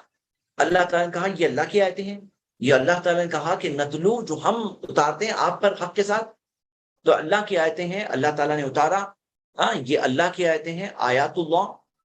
دیکھیے، یاد رکھیے، میں نے آپ لوگوں کو بتایا کہ قرآن کی اسٹائل کی بیوٹی میں سے ایک اسٹائل یہ بھی ہے کہ یہاں پہ کئی بار تھرڈ پرسن سے سیکنڈ پرسن، ہاں، تھرڈ پرسن سے فرسٹ پرسن، ٹرانزیکشن آپ کو ملیں گے. کسی اور کی بات ہوتے ہوتے اس کے بارے میں تھرڈ پرسن کے طور پہ بات ہو رہی ہے, پھر سڈنلی سیکنڈ پرسن کے طور پہ بات ہوتی ہے. اللہ تعالیٰ اپنے بارے میں کلام کرتے ہوئے اپنے بارے میں تھرڈ پرسن میں بتاتے ہیں, آیات اللہ نتلوہا علیک بالحق, جو ہم آپ کو پڑھ کر سنا رہے ہیں. اس فرسٹ پرسن میں بات ہو رہی ہے, فرسٹ پرسن میں, تھرڈ پرسن سے فرسٹ پرسن میں. اور یہ ایک بیوٹی ہے, جیسے میں آپ کو بتایا ہوں مثال کے ذریعے, کہ ہندی زبان میں, اردو زبان میں بھی ایسا ہے کہ کوئی بادشاہ کہے تمہارے بادشاہ نے یہ تمہارے لیے مقرر کیا, اب میری بات تمہیں ماننا ہوگا. اب وہ تھرڈ پرسن سے فرسٹ پرسن پہ آ گیا. تھرڈ پرسن کیا ہے؟ غائبانہ, کہ تمہارے بادشاہ نے مقرر کیا. بادشاہ خود بول رہا ہے تمہارے بادشاہ نے تمہارے لیے مقرر کیا. یہ رائل لینگویج ہوتی ہے, یہ رائل لینگویج ہوتی ہے. جیسے دوستوں میں بھی ہوتا ہے, ارے تمہارا دوست یہ نے کیا کام کیا ہے معلوم ہے, تمہارے دوست نے کتنا اچھا کام کیا ہے معلوم ہے. اب وہ دوست خود بول رہا ہے, ارے تمہارا دوست کوئی اور کے طور پہ نہیں, کہ تمہارے دوست نے کیا کام کیا ہے معلوم ہے. اب وہ خود کے بارے میں تھرڈ پرسن میں ریفر کر رہا ہے. یہ تقریباً زبانوں میں یہ تھرڈ پرسن کا ہمیں اس طرح کا ایک سٹائل ملتی ہے. نتلوہا علیک بالحق, جو ہم آپ پر پہنچاتے ہیں, پڑھ کر سناتے ہیں, بالحق, حق کے ساتھ. وَإِنَّكَ لَمِنَ الْمُرْسَلِينَ, یقیناً آپ اللہ کے, آپ رسولوں میں سے ہو, یقیناً آپ رسولوں میں سے ہو. پتا کیا چلا کہ یہ جو ہسٹری کی باتیں جو بتائی گئی ہے, اس میں بھی نبوت کے دلائل میں سے دلیل موجود ہے. یہ بھی اللہ کی نشانیوں میں سے نشانی ہے. اور جیسا کہ میں نے اپنے ایک قرآن کے معجزہ جو سیریز میں نے 4 لیکچرز کی, 2 گھنٹے کی سیریز تھی, اس میں نے بعض تاریخی چیزوں کو لے کر کے بتایا تھا کہ کیسے کتنی ساری چیزیں ہیں جو آپ دیکھو گے کہ آج ہسٹوریکل ریکارڈ سے ثابت ہو رہا ہے کہ قرآن کے اندر جو ریکارڈ دیا ہے وہ صحیح ہے. تو بعض اوقات یہ چیز ملتی ہے, یہ بھی اللہ کی نشانیوں میں سے نشانی ہے. کئی اسکالرز ہیں جنہوں نے کمپیریٹو لکھا ہے کہ کس طرح سے قرآن کے اندر جو سٹوری ہے وہ کیسے دی ہوتی ہے, اور دوسری جو کتابوں میں, بائبل وغیرہ میں سٹوریز کس طرح سے دی ہوتی ہے, کس طرح سے وہاں پہ کرپٹڈ ورژن میں. جیسے مثال کے طور پہ جب بنی اسرائیل نے گائے کی پوجا کی, تو بائبل کے حساب سے ہارون علیہ السلام بھی ان کے ساتھ تھے کرانے میں, اور ہارون نے بھی عبادت کی. تو نبیوں کو انسلٹ کرنا, نبیوں کے بارے میں غلط باتیں کہنا, یہ ان کی کتابوں میں نارمل بات ہوتی ہے. نبیوں کے بہت سارے انسلٹس موجود ہوتے ہیں, نبیوں کے بارے میں غلط باتیں موجود ہوتی ہیں. تو پیور چیزیں کہاں ملے گی؟ یہاں ملے گی آپ کو, قرآن میں ملے گی, حدیثوں میں ملے گی. تلک آیات اللہ نتلوہا علیک بالحق وَإِنَّكَ لَمِنَ الْمُرْسَلِينَ. آیت نمبر 253, تلک الرسل, وہ رسول, ہاں, فضلنا بعضهم علی بعض, بعض کو ہم نے بعض پر فضیلت دی, بعض کو ہم نے بعض پر فضیلت دی. یاد رکھیے اس بات کو, بعض لوگ اس بات کو نہیں جانتے ہیں. جیسے آپ کو پتا ہے لا نفرق بین احد من رسوله, جو قرآن میں ہم پڑھتے ہیں نا سورہ بقرہ کے آخر میں, کہ ہم رسولوں میں فرق نہیں کرتے. تو بعض لوگ اس سے یہ سمجھتے ہیں کہ سب رسول برابر ہیں, تو سب رسول برابر نہیں ہے. یہ ہمارا تیسرا پارہ یہاں سے شروع ہو رہا ہے کہ تلک الرسل فضلنا بعضهم علی بعض, بعض کو بعض پر ہم نے فضیلت دی ہے. تو بعض رسولوں کو دوسرے رسولوں پر فضیلت ملی ہے. یہ بات یہاں پر ذکر ہے, اور ہمیں بات کو سمجھنا ہے. اللہ تعالیٰ نے اس کی مثال کے طور بھی دی ہے. منہم من کلم اللہ, ان میں سے ایسے بھی ہے جن سے اللہ تعالیٰ نے کلام کیا, اخوان موسیٰ علیہ السلام. ورفع بعضهم درجات, اور بعض کو درجات دی, بعض کو درجات دیا. آپ کو پتا ہے کہ 5 جو اولو العزم من الرسل, بڑے عزم والے رسول جو ہیں 5, تو کون ہے وہ 5؟ نوح علیہ السلام, ابراہیم علیہ السلام, موسیٰ علیہ السلام, عیسیٰ علیہ السلام, اور محمد صلی اللہ علیہ وسلم. تو یہ 5 کا الگ مقام ہے. ہاں, اب یہاں پہ ہم دیکھتے ہیں بعض کو بعض پر فضیلت دی. اللہ تعالیٰ نے بتایا ورفع بعضهم درجات, کہ ہم نے بعض کو درجات دی. وآتینا عیسیٰ ابن مریم البینات, اب دوسری مثال, ایک موسیٰ علیہ السلام کی مثال آئی, اور ہم نے عیسیٰ کو واضح دلیلیں دی. وأیدناہ بروح القدس, اور ہم نے ان کی مدد کی روح القدس سے, یعنی جبریل کے ذریعے. جبریل خاص مدد کرنے کے لیے متعین کیے گئے تھے عیسیٰ علیہ السلام کے پاس, کہ عیسیٰ علیہ السلام نے جو میریکلز کیے تو جبریل وہاں پہ تھے ان کی مدد کے لیے. وَلَوْ شَاءَ اللَّهُ, اگر اللہ چاہتا, مَقْتَتَلَ الَّذِينَ مِن بَعْدِهِم مِن بَعْدِ مَا جَاءَتْهُمُ الْبَيِّنَاتُ, اگر اللہ چاہتا تو ان کے بعد والے واضح دلیلیں آنے کے بعد پھر آپس میں قتال, جنگیں نہیں کرتے. جو جنگوں کا ذکر تھا نا کہ جنگیں ہوتی ہیں اور اللہ تعالیٰ ایک قوم کو دوسری قوم کے ذریعے روکتا ہے, اور یہ اللہ کا احسان ہے. تو اللہ تعالیٰ نے کہا اگر اللہ چاہتا تو واضح دلیلیں آنے کے بعد بھی لوگ اس طرح سے جنگ وغیرہ نہیں کرتے. لیکن ہوتا کیا ہے, آپ کو پتا ہے کہ جنگ وغیرہ کیوں ہوئی, اختلافات کیوں ہوئے, کیا ہے معاملہ؟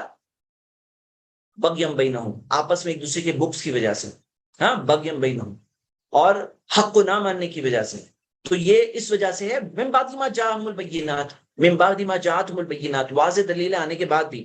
ولکن اختلفوا, فَمِنْهُمْ مَنْ آمَنَ وَمِنْهُمْ مَنْ كَفَرَ، لیکن وہ لوگوں نے اختلاف کیا تو ان میں سے کوئی ہے جس نے ایمان لے آیا اور کون ہے کوئی ہے جس نے کفر کیا. یعنی واضح پروف آنے کے بعد دو طرف لوگ جاتے ہیں، کچھ لوگ ایمان لے آتے ہیں اور کچھ لوگ کفر کرتے ہیں. وَلَوْ شَاءَ اللَّهُ مَا اقْتَتَلُوا، اگر اللہ چاہتا تو یہ لوگ قتال آپس میں نہیں کرتے. وَلَكِنَّ اللَّهَ يَفْعَلُ مَا يُرِيدُ، لیکن اللہ وہ کرتا ہے جو اللہ چاہتا ہے. اللہ تعالیٰ نے انسانوں کو اختیار دیا، انسانوں کو چوائس دیا، اما شاکرین اما کفورا، چاہے تو شکر گزار بنو چاہے تو انکار کرنے والے بنو. تھوڑا سا امتحان ہے یہاں پہ، بچو غرور میں مت آؤ، اللہ کی فرما برداری کرو، سرنڈر کرو اللہ کے حکموں کے آگے. لیکن پھر بھی کیا معاملہ ہے، من آمنا، کچھ لوگ ایمان والے ہیں کچھ لوگ کفر والے ہیں، آپس میں ان کے بیچ میں جنگیں ہوئی ہیں ماضی میں بھی، اور یہ چیز آگے بھی یعنی ہم دیکھتے ہیں نبی صلی اللہ علیہ وسلم کے زمانے میں بھی کنٹینیو ہے، اور آگے قیامت تک یہ معاملات ہونے والے ہیں. جیسے کہ ہم دیکھتے ہیں وَلَوْ شَاءَ اللَّهُ مَا اقْتَتَلُوا، اگر اللہ چاہتا تو یہ قتال، یہ جنگیں وغیرہ نہیں ہوتی. تو یہ اللہ تعالیٰ کا پلان ہے. اللہ تعالیٰ نے انسانوں کو اختیار دیا، ایک چوائس دیا، ایک موقع دیا کہ ہم نیک کام کر کے بہت اونچے بلند مقام تک پہنچ سکتے ہیں. وَلَٰكِنَّ اللَّهَ يَفْعَلُ مَا يُرِيدُ. تو یہاں پر ایک سیگمنٹ ختم ہوتا ہے، تو ہم ایک اور آیت لے سکتے ہیں، پھر اس کے بعد آیت الکرسی ہے جو ہم کر لیں گے انشاءاللہ. اللہ تعالیٰ نے فرمایا یا ایھا الذین آمنوا، اے ایمان والو، انفقوا مما رزقناکم، خرچ کرو اس میں سے جو ہم نے تمہیں رزق کے طور پر دیا، من قبل ان یاتی یوم، اس سے پہلے کہ وہ دن آ جائے، لا بیع فیہ ولا خلۃ، جس میں نہ تجارت ہوگی، نہ اس میں نہ تمہاری نہ کوئی دوستی ہوگی، ولا شفاعت، نہ شفاعت ہوگی. نہ تجارت ہوگی، نہ کوئی دوستی ہوگی، نہ کوئی شفاعت ہوگی. ہاں، والکافرون هم الظالمون، کافر تو ظالم ہیں. ہاں، تو جو کافر ہیں وہ کون ہیں؟ وہ تو سب ظالم ہیں. اللہ تعالیٰ نے یہاں پہ جو باتیں بتائی ہم وہ دیکھیں گے انشاءاللہ. سب سے پہلے ہم یہ دیکھتے ہیں کہ اللہ تعالیٰ نے یہاں پہ جو بتایا کہ ولا خلۃ، کہ اس میں نہ دوستی ہوگی. تو آپ دیکھیں گے سورہ مومنون کی آیت ہے فَإِذَا نُفِخَ فِي الصُّورِ، جب سور پھونکا جائے گا، قیامت جب آئے گی، فلا انصاب بینہم، تو ان کے بیچ میں کوئی رشتہ داری نہیں ہوگی، یومئذ، اس دن، ولا یتساءلون، نہ وہ ایک دوسرے کو پوچھیں گے، مطلب نہ ایک دوسرے کو پوچھیں گے. یہاں پہ معاملہ کیا، ہر کسی کا معاملہ اکیلے اکیلے ہوگا. اور اللہ سبحانہ تعالیٰ نے یہاں پہ آگے یہ فرمایا والکافرون هم الظالمون، جو کافر ہیں وہ ظالم ہیں. آپ دیکھیں گے اس آیت کے بارے میں آتا ہے کہ سب سے بڑا ظلم کیا ہے؟ شرک ہے. سب سے بڑا ظلم شرک ہے. اور کفر کیا ہے؟ اللہ کا انکار. یہ بھی شرک کے درجے کا گناہ ہے. یہ بھی سب سے بڑے گناہ، شرک اور کفر یہ سب سے بڑے گناہ ہیں. تو اللہ تعالیٰ نے فرمایا کہ جو کفر کر رہے ہیں، جو انکار کر رہے ہیں اللہ کا، هم الظالمون، وہ تو سب سے بڑے ظالم. مطلب اللہ تعالیٰ سے قیامت کے دن جب وہ ملیں گے اور کفر کر کے انکار کر کے ملیں گے، اللہ کا انکار کر کے ملتے ہیں، تو یہ انہوں نے ظلم کیا. کس پہ ظلم کیا؟ خود کے اوپر ظلم کیا. اور یہ سب سے بڑا ظلم عظیم ہے، سب سے بڑا ظلم ہے. اللہ تعالیٰ نے کیا فرمایا کہ اللہ تعالیٰ ان الشرک لظلم عظیم، شرک سب سے بڑا ظلم ہے، کہ سب چیز اللہ کا دیا ہوا اور تم اللہ کے ساتھ اوروں کو شریک کرو، یہ سب سے بڑا ظلم ہے. تو آپ یہ دیکھیے کہ ہم یہ دیکھ رہے ہیں کہ یہ قیامت کے دن کا منظر بتایا گیا ہے. اور اس حالت سے بچنے کا طریقہ کیا ہے؟ انفقوا مما رزقناکم، جو تمہیں اللہ تعالیٰ نے رزق کے طور پہ دیا اس میں سے خرچ کرو. یہ خرچ کرنے سے کیا ہوتا ہے؟ ہمارے اندر ایک نیکی کا جذبہ پیدا ہوتا ہے. مال کی محبت سے ہم بچتے ہیں، وہ لالچ سے بچتے ہیں. اور یہ سب لالچ سے بچنا یہ بنیادی پرابلم سے جس وجہ سے یہ سارے بکس پیدا ہوئے، یہ ساری برائیاں پیدا ہوئی. تو یہ بچنے کے ذریعوں میں سے ذریعہ ہے کہ اللہ تعالیٰ نے خاص اس چیز کا ذکر کیا کہ وہ دن آنے سے پہلے تم خرچ کرو جس دن نہ تجارت ہوگی. ہاں، تجارت، یہ مال خرچ کرنا، اسے تجارت کہا گیا ہے. مال جو ہے اللہ کے راستے میں خرچ کرتے ہیں تو کہا گیا ہے یہ تجارت ہے. تو وہ دن کوئی تجارت نہیں ہوگی. ولا خلت، نہ کوئی دوستی ہوگی، ہاں، نہ کوئی شفاعت ہوگی، سفارش. کس کے لیے سفارش نہیں ہوگی؟ جو انکار کرتے ہیں، کفر کرتے ہیں، شرک کرتے ہیں، ان کے لیے سفارش نہیں ہے. اور شفاعت کس کے لیے؟ اللہ تعالیٰ کی مرضی سے، جس سے اللہ تعالیٰ اجازت دے، جس کے لیے اللہ اجازت دے اس کے لیے. اللہ کی مرضی سے جس کے لیے اللہ اجازت دے، جس کے ذریعے اللہ اجازت دے، اسی کے لیے شفاعت ہے. اور جیسے شفاعت کے بارے میں آپ ابھی اگلی جو آیت ہم پڑھ رہے ہیں انشاءاللہ ہم پڑھنے والے کل، آیت الکرسی، اس کے اندر شفاعت کے بارے میں بھی ہمیں ذکر ملتا ہے.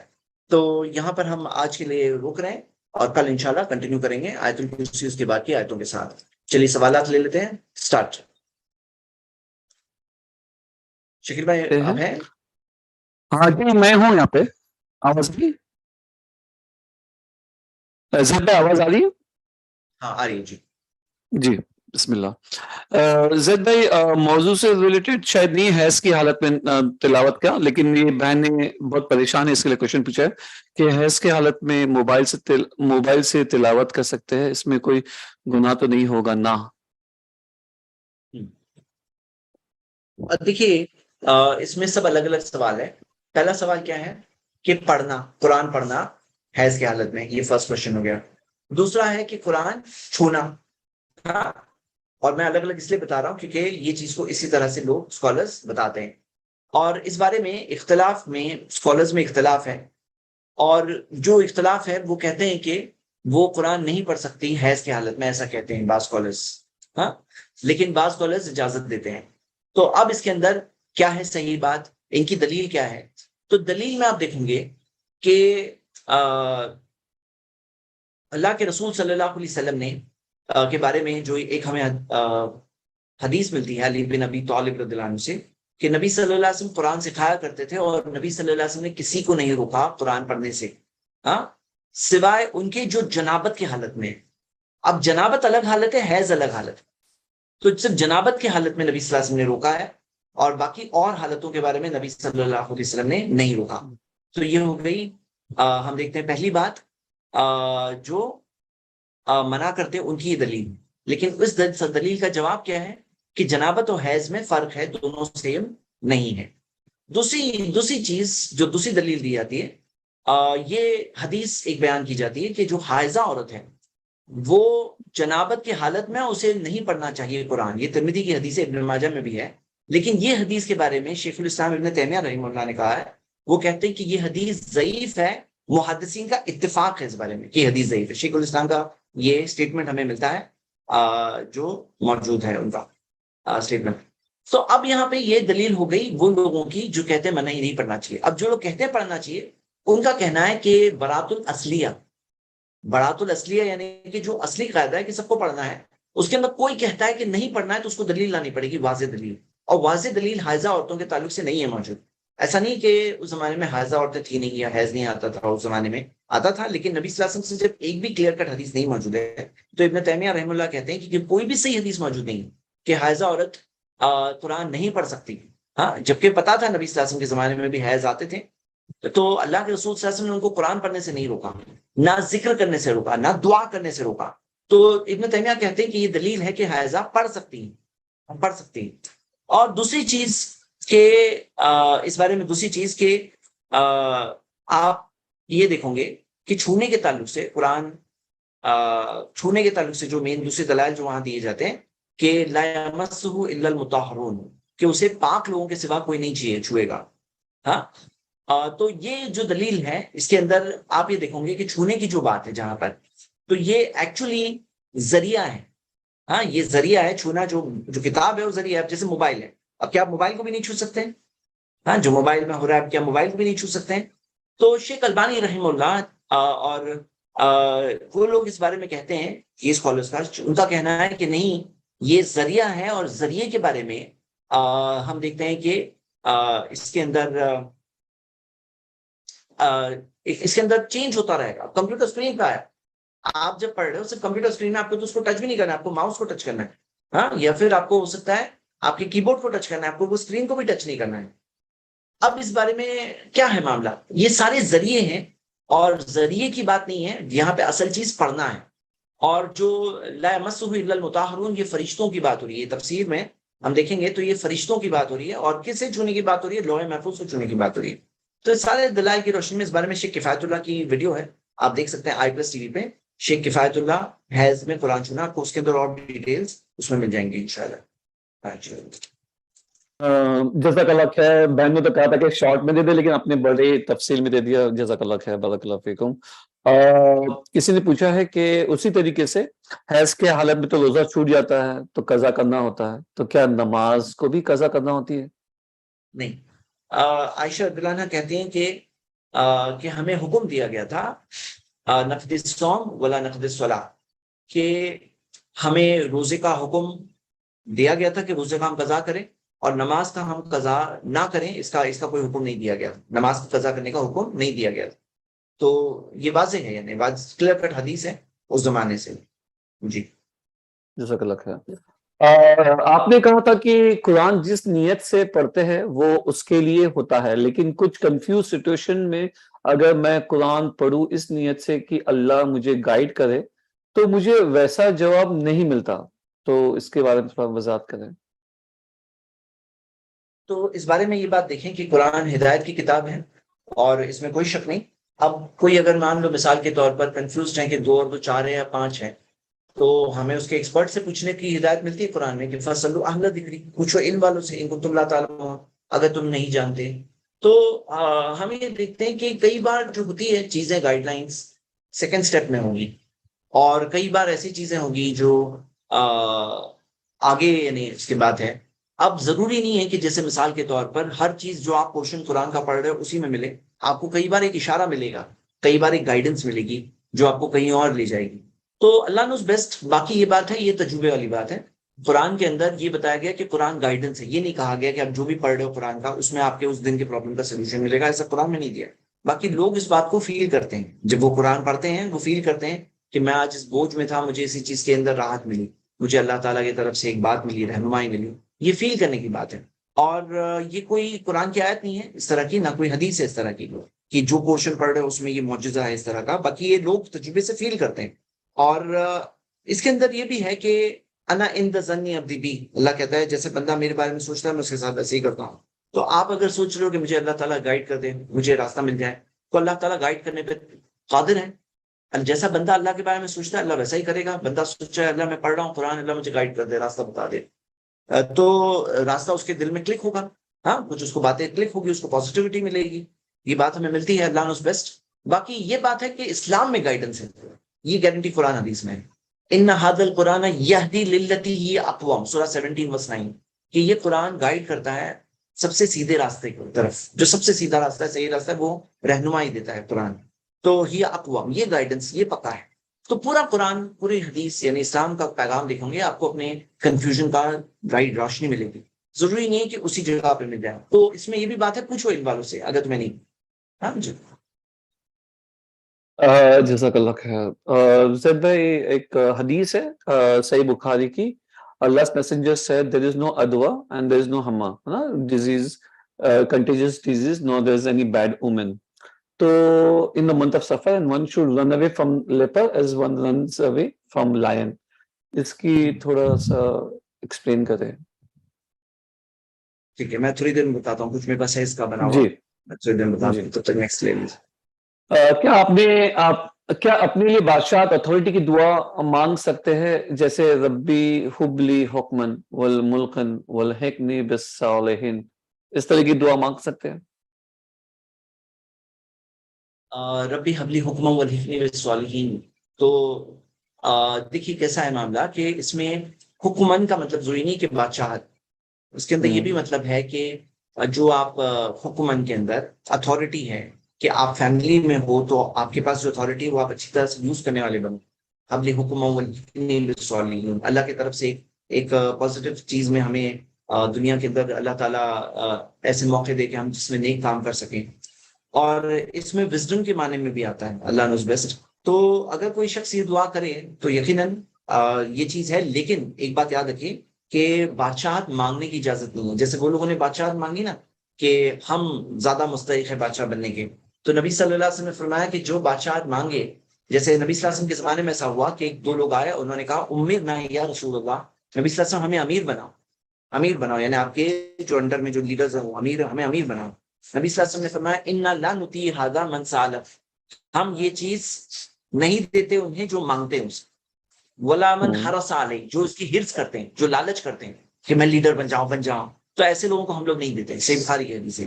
تو مطلب جیسے ہمارے زمانے میں کیا ہوتا ہے کہ ووٹ فار می، یہ جو ہوتا ہے نا میرے لیے ووٹ کرو، تو اللہ کے رسول صلی اللہ علیہ وسلم نے یہ بتایا کہ جب کوئی آ کر مانگتا ہے نا بادشاہ دو مجھے، تو نہیں دینا چاہیے. یہ تعلیم ہے اور اس کی واضح حدیث موجود ہے. جی زید بھائی پھر تو کوئی بھی لیڈرشپ کے لیے اپلائی ہوگا کہ صرف بادشاہت والی لیڈرشپ کے لیے؟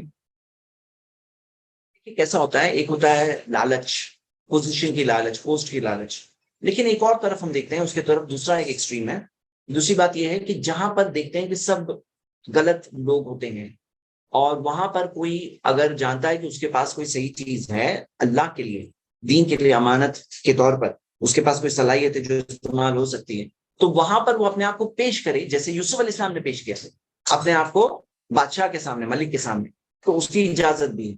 لیکن یہ کیا ہے، یہ ایکسیپشن ہے۔ نارمل رول کیا ہے، اس کے اندر لالچ اور حرص نہیں ہونی چاہیے۔ پوزیشن ہوتی ہے، لیڈرشپ ہوتی ہے، تو ویسا نہیں ہونا چاہیے۔ لیکن اگر پتا ہے کہ دوسرے لوگ جو آئیں گے وہ سب معاملہ خراب کر دیں گے، شرک کو عام کریں گے، بدعات عام کریں گے، لا علمی میں کام کریں گے، جہالت کا کام کریں گے، تو ایسی جگہ پر کوئی دین کی خدمت کے لیے، کوئی صحیح جگہ پر پوزیشن میں، یا کوئی حق کو قائم کرنے کے لیے اگر کوئی آگے بڑھتا ہے تو وہ ایک الگ بات ہے، وہ ایک ایکسیپشن ہے۔ جزاک اللہ خیر۔ زید بھائی، تابوت کیا ہوتے ہیں؟ تابوت تابوت ایک ٹائپ کا بگ باکس ہے، جہاں تک میں سمجھتا ہوں۔ تابوت ایک بڑے ٹائپ کا باکس ہے جس کے اندر یہ کنٹینٹس تھے، یہ چیزیں موجود تھی، جیسے ذکر ہم نے آج دیکھا ہے۔ جی، وہ جو سلیمان علیہ السلام نے بھی کوئی تابوت میں رکھے، وہ چھپائے تھے چیزیں جادو کی، تابوت ہی تھا وہ؟ نہیں، سلیمان اسلام کے تعلق سے جو چیزیں ہیں، ہم نے سورہ بقرہ کی آیت نمبر 102 کی تفسیر دیکھے تھے کہ یہ جھوٹ ہے جو بعد میں شیاطین نے اسپریڈ کیا تھا کہ سلیمان اسلام کے پاس جادو والی چیزیں تھی، اور وہ جادو کے ذریعے حکومت کرتے تھے، اور یہ بات تھی۔ تو سلیمان اسلام نے اسے لاک کیا تھا، جیسے کہ ہمیں تفسیر میں ملتا ہے، اور اسے بار کیا تھا تاکہ کسی کو نہ مل پائے، وہ چیز کسی کو نہ مل پائے۔ اللہ نوز بیسٹ، وہ بھی ایک روایت ہے، یعنی کہ اس کی بھی اوتھینٹسٹی ہمیں نہیں شور ہے یا نہیں۔ کچھ چیزیں ہوتی ہیں نا، جیسے نبی صلی اللہ علیہ وسلم نے فرمایا حدثوا عن بنی اسرائیل ولا حرج، کہ بنی اسرائیل سے بیان کرو کوئی حرج نہیں، یعنی کہ وہ چیز کو اس طرح سے نہیں لے سکتے کہ شریعت کے احکام نکال سکتے ہیں۔ جو اسرائیلی روایات ہوتی ہے، بعض چیزیں جس کا اوریجن بنی اسرائیل یا اسرائیلی روایات میں ہے، اس چیز سے ہم شریعت کے حکام نہیں نکال سکتے، وہ صرف کچھ تھوڑا کانٹیکٹ دینے کے لیے ہوتا ہے کبھی کبھار۔ اللہ نوز بیسٹ۔ اچھا، جزاک اللہ خیر۔ کچھ اسکالرس کہتے ہیں کہ صبر کی دعا نہیں مانگنی چاہیے، تو یہ کیا صحیح ہے؟ غلط بات ہے، صبر نہیں، اسکالرس نہیں بولتے ہیں، یہ جاہل لوگ بولتے ہیں یہ بات۔ آپ نے خود قرآن کی آیت پڑھی ابھی تھوڑی دیر پہلے کہ وہ لوگوں نے صبر کی دعا کی، تو کیا یہ آپ کیا یہ غلط بات قرآن میں سکھائی گئی؟ تو یہ بعض لوگ ہیں نا جن کو ڈرایا جاتا ہے۔ دیکھو کیا ڈرایا جاتا ہے، بولے صبر کی دعا کرو گے نا تو اللہ تعالیٰ آزمائش دے گا، پھر آزمائش پہ تم صبر سیکھ جاؤ گے، اس لیے صبر کی دعا مت کرو۔ یہ خود ان کی اینالوجی ہے، یہ خود ان کا قیاس ہے۔ اور یاد رکھیے، جیسے مثال دیتا ہوں شکیل بھائی، کہ کوئی شخص جو ویٹ لفٹنگ سیکھ رہا ہے، وزن اٹھانا، ہاں، اب اس کو وزن اٹھانے کی ٹریننگ کے اندر اس کو وزن ملتا ہے، کوئی وزن ملتا ہے اور اٹھا لیتا ہے، پتا ہے نا عام آدمی کو دے دو اتنا وزن تو وہ بیچارہ چلے آئے، لیکن وہ جس کے پاس طاقت ہے بازوؤں میں، وہ بڑے بڑے وزن کو اٹھا لیتا ہے، اس کو کچھ معلوم نہیں ہوتا ہے۔ اب کوئی بولے کہ نہیں مجھے وہ وزن اٹھانا پڑے گا، اس لیے میں طاقت والا نہیں بننا چاہتا، میں کمزور ہی رہوں گا تاکہ کوئی مجھے وزن دے نا، ہاں، تو یہ تو کیا بات ہے، یہ ایک کانٹراڈکٹری بات ہے۔ تو جن کے پاس صبر ہے، ہاں، جن کے پاس صبر ہے، ان کے لیے بڑی مشکلیں بھی پریشان نہیں ہوتے، پریشانیوں میں بھی پریشان نہیں ہوتے۔ تو اس طرح سے ہمیں نہیں کرنا چاہیے۔ جزاک اللہ خیر۔ سر، میں نے سنا ہے کہ تابوت سکینہ میں تورا موجود ہے، وہ تورا کیا کرپٹڈ نہیں ہوا ہوگا اگر وہ واپس بقیت کسی کو مل جائے؟ اسی زمانے میں باقی جو تھا، اسی زمانے میں جو اس میں سے باقی تھا، یعنی کچھ نہ کچھ ایک انڈیکیشن مل رہا ہے کہ 100% نہیں تھا وہ۔ آپ نے دیکھا نا بقیتن جو ورڈ، جو باقی رہا، جی۔ لیکن اس کے آگے بھی تو بہت زمانے گزرے جس میں کرپشن ہوئے ہیں، جس میں انہوں نے بدلے، رد و بدل کیے، کیا کیا چینجز کیے۔ سورہ بقرہ میں کیا کیا چیزیں آئی ہیں نا کہ وہ لوگوں نے رد و بدل کیا، اور آگے سورہ نساء اور سورہ مائدہ میں ہم اور دیکھنے والے ہیں۔ ٹھیک ہے، نیکسٹ۔ ظاہر سی بات ہے کہ آدم علیہ السلام سے لے کے اب تک بہت سارے بلیورز اور نان بلیورز بھی ہو گئے جو اب تک کے جن کا انتقال بھی ہو چکا ہے، تو کیا ہم سبھی کے لیے مغفرت کی دعا کر سکتے ہیں؟ سب کے لیے دعا کرتے ہیں، سارے مومنین کے لیے، سارے مومنین جتنے بھی ایمان والے ہیں سب کے لیے، لیکن جتنے بھی انسان آئے آدم علیہ السلام سے لے کے اب تک، جو ایمان والے جتنے بھی گزرے ہیں ہم سب کے لیے دعا کرتے ہیں، اور جو کفر کر کے مر رہے ہیں، جو انکار کر کے مر رہے ہیں، تو ان کے لیے دعا نہیں کر سکتے ہیں۔ ان کے لیے جب زندہ ہو تو ہدایت کی دعا کر سکتے ہیں کہ اللہ انہیں ہدایت دے دے۔ اگر وہ انکار کرتے ہیں اور پھر اس میں مرتے ہیں تو ہم ان کے لیے دعا نہیں کر سکتے کہ اللہ انہیں معاف کر دے، کیونکہ کیسے معاف کریں گے جب انہوں نے شرک کیا، کفر کیا، اس پہ انتقال ہوا، کیسے معاف کرے گا اللہ تعالیٰ؟ اللہ تعالیٰ نے قاعدہ بنایا ہے کہ اللہ تعالیٰ اس گناہ کو ہرگز معاف نہیں کرے گا۔ اچھا، ایک ملتا جلتا سوال ہے کہ جو آپ نے پہلے جواب دے چکے کہ کیا ہم سورہ بقرہ کو کسی بھی نیت سے پڑھ سکتے ہیں؟ کیا اس کا مطلب بیماری کی شفا کی نیت سے یا کوئی انمول چیز حاصل کرنے کی نیت سے؟ اور ایک سوال یہ ہے کہ ہم قرآن کو فون میں پڑھ سکتے ہیں؟ یہ تو ہو چکا، ٹھیک ہے۔ انمول چیز حاصل کرنے کی نیت یہ مجھے نہیں معلوم ہے کیا نیت ہے یہ. انمول چیز، سب سے انمول چیز تو جنت ہے، وہ تو حاصل کرنے کی نیت اچھی بات ہے، لیکن یہ پڑھ کے ایسا لگ رہا ہے کہ دنیا کی خزانہ مل جائے، اس مقصد سے میں سورہ بقرہ پڑھ رہا ہوں، یہ ٹھیک نہیں لگ رہا ہے. دیکھو یاد رکھیے، جو رقیہ ہے، رقیہ اس کے لیے دو چیزیں ہیں، ایک ہے بیماری، فزیکل سکنس، بیماری، فزیکل بیماری کے لیے، یا تو جن جادو، یہ چیز کے لیے. اب کوئی بولے کہ میں سورہ بقرہ پڑھ رہا ہوں تاکہ انمول چیز کو خزانہ مجھے مل جائے، یہ نیت ثابت شدہ نہیں، یہ رقیہ کے دائرے میں نہیں آتا ہے. نبی صلی اللہ علیہ وسلم نے عبادت کے اندر کیا معاملہ ہے سن لیجئے. عبادت میں ہم کوئی نئی چیز نہیں لا سکتے، لیکن عبادت میں ایک سیکشن ہے رقیہ. رقیہ کے نا نبی صلی اللہ علیہ وسلم نے فرمایا لا باس بالرقیہ ما لم یکن فیہ شرک، کہ رقیہ میں حرج نہیں ہے یہاں تک کہ اس کے اندر شرک نہ ہو. یعنی رقیہ میں اجازت ہے کہ آپ اس کے اندر کیا پڑھنا چاہتے ہو پڑھ سکتے ہو، اس میں اجازت ہے. لیکن کوئی رقیہ کی اجازت لے کر کے دنیا میں سب جگہ پہ لگائے تو وہ تو ذکر کے اندر الاؤڈ نہیں ہے. دیکھیے ذکر کے ٹاپک کے اندر ایک سیکشن ہے کال رقیہ. ذکر کے اندر کوئی کہے کہ میں ٹوائلٹ جانے سے پہلے سورہ قل والعواد پڑھوں گا، نہیں چلے گا. ٹوائلٹ جانے سے پہلے جو دعا پڑھنی ہے بتائی گئی ہے، وہی دعا پڑھ سکتے ہو. تو اس کے اندر ہم اگر نئی چیزیں لائیں گے بدعت ہو جائے گی. تو یہ چیز تھوڑا سا کیئرفل رہنے کی بات ہے. رقیہ کا دائرہ اتنا بڑا نہیں ہے، وہ صرف بیماری کے لیے اور جن جادو کے لیے آتا ہے. جی کیا گھر میں صرف 4 لوگ ہیں، صرف 2 قرآن شریف ایز اے بک کے فارم میں ہیں اور 2 لوگ اور 2 فون ہیں، تو کیا ہم لوگ ایک کر کے قرآن، ایک قرآن سے پڑھے، ایک صرف فون سے پڑھے؟ ایسا ہو سکتا ہے کہ صرف قرآن سے پڑھنا ضروری ہے؟ قرآن کی اہمیت فون سے پڑھو، قرآن سے پڑھو، جو قرآن وہی ہے، آپ پڑھ سکتے ہیں، اس میں کوئی حرج نہیں ہے، ذرا بھی کم نہیں ہوتا. فون سے پڑھنے سے کچھ ثواب ذرا بھی کم نہیں ہوتا ہے. یہ پتہ نہیں کہاں سے آ گئی بات ہمارے لوگوں کے ذہن میں. جی جی ہاں جی، جزاک اللہ خیر۔ سنت قرآن تو وہی. رات جاگنے کا کمپلیٹ روڈ میپ دیجیے ایزی میتھڈ میں، اور وتر کی نماز کے بعد نفل پڑھ سکتے ہیں؟ وطر کی نماز کے بعد اگر آپ کو پڑھنا ہے نماز، بہتر تو یہ وطر کو آخری بنائیے، لیکن اگر پڑھنا چاہتے ہیں تو پڑھ سکتے ہیں وطر کی نماز کے بعد. اور رات جاگنے کی بہت ساری چیزیں ہیں جو آپ کر سکتے ہیں.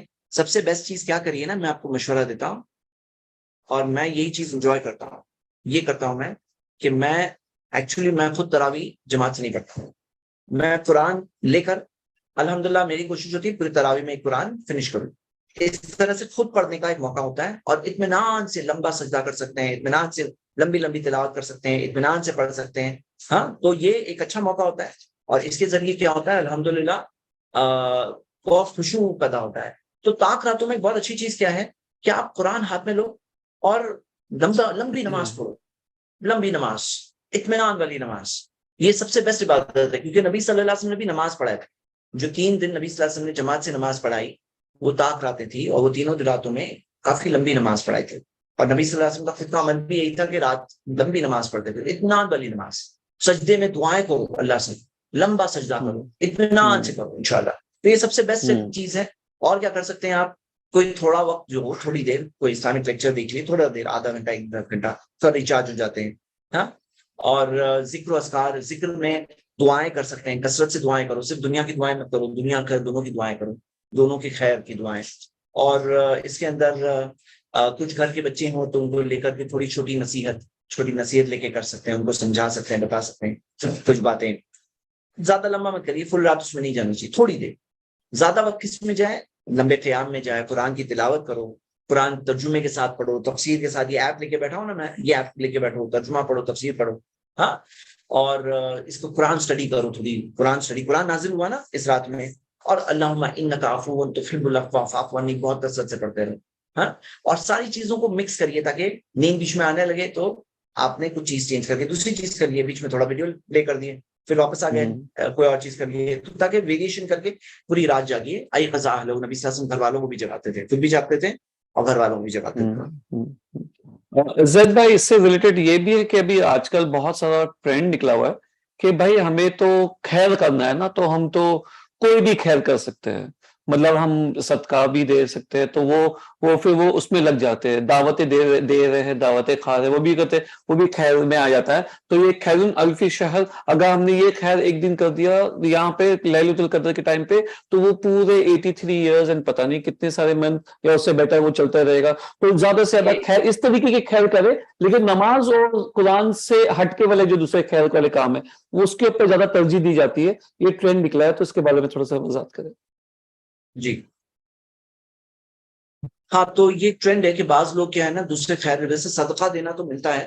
یہ رات میں صدقہ دینا، نبی صلی اللہ علیہ وسلم عام طور پہ رمضان میں بہت صدقہ کیا کرتے تھے. تو کوئی صدقہ کرے گا الگ بات ہے، لیکن باقی جس طرح سے ملنا جلنا، لوگوں کے ساتھ بیٹھنا، اس کے اندر لیلۃ القدر پوری چلے جاتی ہے لوگوں کی، اور پورے رات کے پروگرامز ہوتے ہیں. تو ہمارے لیے سنت بیسٹ ہے. سنت جو ہے نبی صلی اللہ علیہ وسلم کی سنت سے بہتر کوئی طریقہ نہیں ہے.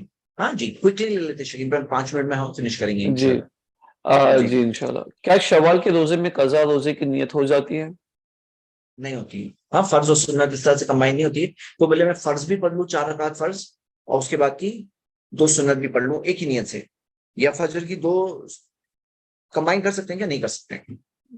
تو فرض اور سنت ایسے نیت کمبائن نہیں ہوتی ہے. جی تراویح رمضان اور کسی کا سوال ہے، ایک منٹ میں دیکھ رہا ہوں کہ اگر کچھ ٹاپک سے ریلیٹڈ اگر کوئی کوشچن ہے تو انشاءاللہ. ان مین ٹائم یو وانٹڈ ٹو سے سم تھنگ، وہ حدیث کے بارے میں آپ بتانے والے تھے نا، ادوا اور حما کے بارے میں.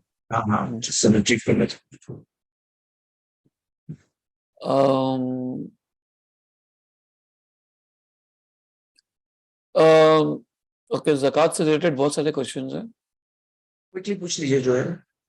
ہاں چلو میں ایک کوشچن کو دوسرے اس میں بھی کمبائن کر لیتا ہوں. 5 تولہ سونا پر زکوٰۃ ادا کرنا چاہیے. اینڈ دوسری چیز یہ کہ اگر آپ کے پاس 5 تولہ سونا ہے اور ساتھ میں کیش ہے، جس کو ملا کے آپ کا جو پہنچتا ہے 8.5 تولے تک، تو اس میں کتنا دینا ہوگا. اینڈ بچوں کے پاس بھی کچھ کیش جمع ہوتا ہے پیگی بینک میں، تو ان کا بھی کچھ نصاب ہے کیا؟ یہ بھی 3 چیزوں کے بارے میں بچوں کا الگ ہے. پہلے تو سن لیجیے، بچوں کا کمبائن نہیں ہوگا ماں باپ کے ساتھ. بچوں کا ہو جائے گا، کیونکہ زکوٰۃ جو ہے نا مال پہ ہے. تو مال غریب کا ہے، امیر کا ہے، بچے کا ہے، بڑے کا ہے، جس کا بھی مال ہے تو اس کے مال کے اوپر زکوٰۃ ہے. تو جو بچے کا مال جب پہنچ جائے نصاب تک تو اس کے اوپر زکوٰۃ ہو.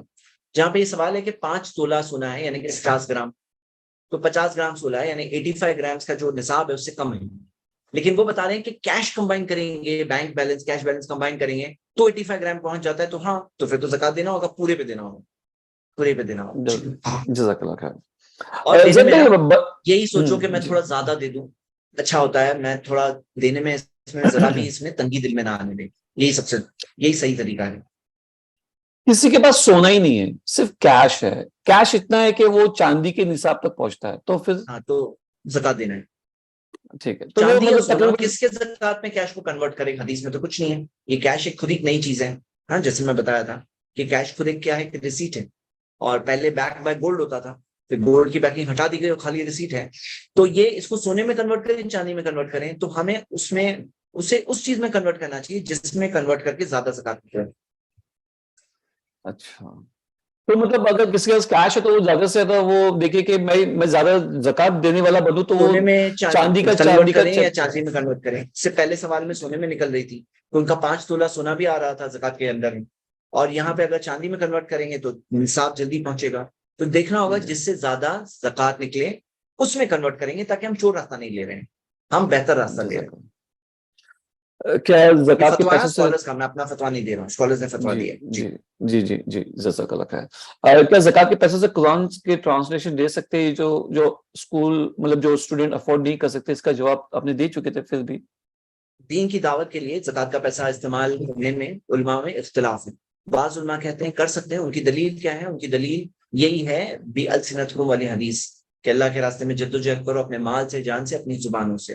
تو زبانوں سے اس کے اندر دین کی دعوت شامل ہوتی ہے، اور دین کی دعوت جب شامل ہوتی ہے تو وہ لوگ اجازت دیتے ہیں کہ دعوت دینے کے سارے طریقے استعمال کیے جا سکتے ہیں. تو یہ بعض علماء اجازت دیتے ہیں، جیسے سعودی کی سینئر کمیٹی آف اسکالرز میں شیخ ابن جبرین ہے، اور الگ الگ کے فتاوی اس بارے میں موجود ہیں.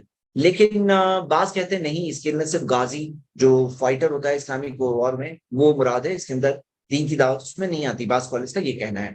آگے ہم یہ دیکھتے ہیں کہ کیا سوال کیا تھا؟ سوال کیا تھا؟ اللہ اکبر، اعوذ باللہ من الشیطان الرجیم، تجھے یاد ہے سوال کیا تھا؟ چلو ٹھیک ہے، اچھا میرے خیال ٹھیک سے ہے، سوال کور ہی ہو گیا ہے۔ ہاں جی، زید بھائی تراویح میں ایک قرآن لاسٹ دیکھ کر سوال پڑھ کر سکتے دیں۔ ہیں، کسی نے سوال پوچھا ہے تو ہاں پڑھ سکتے ہیں، اس کے بارے میں نے حدیث بتایا تھا تراویح ورک شاپ میں، صحیح بخاری کی حدیث ہے، اسماء رضی اللہ عائشہ رضی اللہ عنہا کے غلام وہ تراویح وہ پڑھایا کرتے تھے قرآن میں دیکھ کر، ان کے پیچھے صحابہ تابعین کی جماعت نماز پڑھتے تھے، یعنی عائشہ رضی اللہ عنہا خود بھی وہاں موجود تھی۔ ہاں وہ ایکچولی تھا قرآن ٹرانسلیشن اسٹوڈنٹس کو دے سکتے کہ نہیں، اس کے کوشچن تھا۔ ہاں دے سکتے ہیں، لیکن دے سکتے، اچھا دین کی دعوت کے لیے استعمال کر سکتے ہیں جی۔ اچھا، کسی نے کہا کہ میں انزائٹی جب ہوتی ہوں، سوری انزائٹی میں ہوتا ہوں، غصے میں ہوتا ہوں، تو میں کبھی کبھی میں اللہ کا نام الصابر کا ذکر کرتا ہوں، یا ٹھیک ہوگا؟ بدعت تو نہیں ہوگا؟ اس کے بارے میں کچھ ہے، میں آپ کو تھوڑی دیر بعد بتاتا ہوں جی۔ پینڈنگ، اوکے ٹھیک ہے۔ اور تراویح میں قرآن اگر کمپلیٹ نہ ہو تو بعد میں کمپلیٹ کرنا ہوگا، یا جتنا ہوا اتنا چلے گا؟ آئیڈیل کیا ہے نا، تراویح میں کمپلیٹ کرنا کہیں نہیں دیا ہے کہ تم کمپلیٹ کرنا ہی پڑے، صحیح۔ لیکن صحیح بات کیا ہے کہ آپ قرآن پڑھ رہے ہو، قرآن ختم بھی تو فنش تو کرنا چاہیے نا، ہاں تاکہ ہم پڑھیں اور اس کو بار بار پڑھیں۔ صحابہ کا تو معاملہ یہ تھا ہر مہینے میں ایک قرآن فنش، یہ تھا، یعنی کہ نبی اچھا صلی اللہ علیہ وسلم نے بھی یہی چیز انکریج کی، مہینے میں ایک بار فنش کرنے انکریج کیا، ہر مہینے کا ایک راؤنڈ ہو۔ اب آپ کا جتنا ہو جائے وہ تو کریے، اور پڑھیے جتنا ہو سکے، کریے، ٹرائی کریے فنش ہو جائے، ہاں انشاءاللہ، اور نہیں فنش ہوتا تو زید بعد میں بھائی، کر دیجیے گا۔ کہیں ایسا حدیث میں نہیں ہے کہ تراویح میں پورا قرآن فنش کرنا ہے، ایسی کسی حدیث میں نہیں ہے، تراویح کی شرطوں میں سے نہیں ہے۔ بعض لوگ کیا ہے نا، اچھا پورا قرآن 7 دنوں میں فنش کر لیتے ہیں، پھر باقی دن تراویح نہیں پڑھتے ہیں، تو الٹا یہ غلط ہے، کیونکہ تراویح جو ہے قام رمضان ایمان و احتسابا آتا ہے حدیث میں الفاظ، کہ جو قیام کرتا ہے رمضان میں ایمان کے ساتھ اور ثواب کی امید سے، پورے رمضان کی بات ہو رہی ہے جی۔ ٹھیک ہے، جزاک اللہ خیر۔ زید بھائی ایک بہن ہے جو روز ایک سوال ڈالتی ہے، تو کل انہوں نے کہا کہ بھائی میرے طرف سے پوچھ لیا کرو، بیکاز آپ پوچھتے نہیں ہو۔ تو ان کا سوال یہ تھا کہ اگر کسی فیمیل کے لپس کے اوپر بہت سارے ایسے بال ہیں جو کہ عجیب لگ رہے ہیں، جی تو اسے ہاں وہ ہاں، نکال سکتے ہیں؟ وہ دیکھیے تو بہت کوئی گناہ سمپل تو ہے نہیں ہوگا؟ اس کے بارے میں، بعض لوگ اس میں مسٹیک کرتے ہیں کہ کیا ہے نا، کہ کوئی چیز جب ڈیفیکٹ کی اس میں آتی ہے تو اس کے اندر آسانی ہے۔ میں آپ کو اس کا فتوا دیتا ہوں، یہ جو چیز ہے نا، ایک منٹ، فتوا اس کا میں نے پڑھا تھا، وہ میں پاس آن کروں گا بہتر انشاءاللہ۔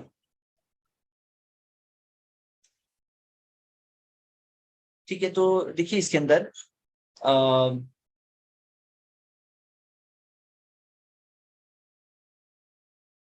شیخ بن باز کا فتوا ہے میرے سامنے، فتوا المرأۃ المسلمہ، جس کے اندر انہوں نے والیوم 2 پیج نمبر 515، اس کے اندر انہوں نے اجازت دی ہے، ہاں اجازت دی ہے کہ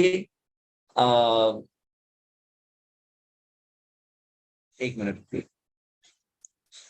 سوری، جو اب نارمل ہے اس کے بارے میں شیخ ابن عثیمین کا فتوا ہے، وہ کہتے ہیں کہ اسے نکالنے میں کوئی پرابلم نہیں، جو اب نارمل میں شمار ہوتا ہے، ہاں، اور اگر لپ کے اوپر، ہاں اپر لپ، تو اگر اس کے اندر، اور سعودی کی سینئر کمیٹی آف اسکالرز جس کے اندر بڑے بڑے اسکالرز شیخ بن باز وغیرہ بھی تھے اس زمانے میں، ان کا بھی فتوا موجود ہے، وہ کہتے ہیں یہ آئی بروز کے پلکنگ کی طرح نہیں، یہ آئی برو پلکنگ کی طرح نہیں ہے، یعنی یہ نکال سکتی ہیں، ہاں نکال سکتی ہیں۔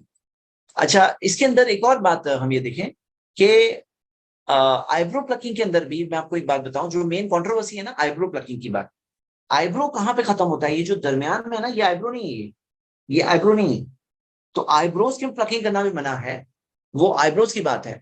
اچھا، ایک اور بات کہ آپ کو پتا ہے ہمارے باڈی میں 3 ٹائپ کے بال ہوتے ہیں، ایک ہوتے ہیں جو نکالنا حرام ہے، جیسے آئی بروز کی پلکنگ الاؤڈ نہیں ہے، اور یا جیسے مردوں کے لیے داڑھی نکالنا الاؤڈ نہیں ہے، کچھ ہے جو نکالنا کمپلسری ہے، جیسے بغل کے بال یا پرائیویٹ پارٹس کے بال، اور کچھ ہے جو نکالنا پرمیسیبل ہے، جیسے باقی پارٹس کے بال پرمیسیبل ہے، جائز ہے، کوئی نکال بھی سکتا ہے۔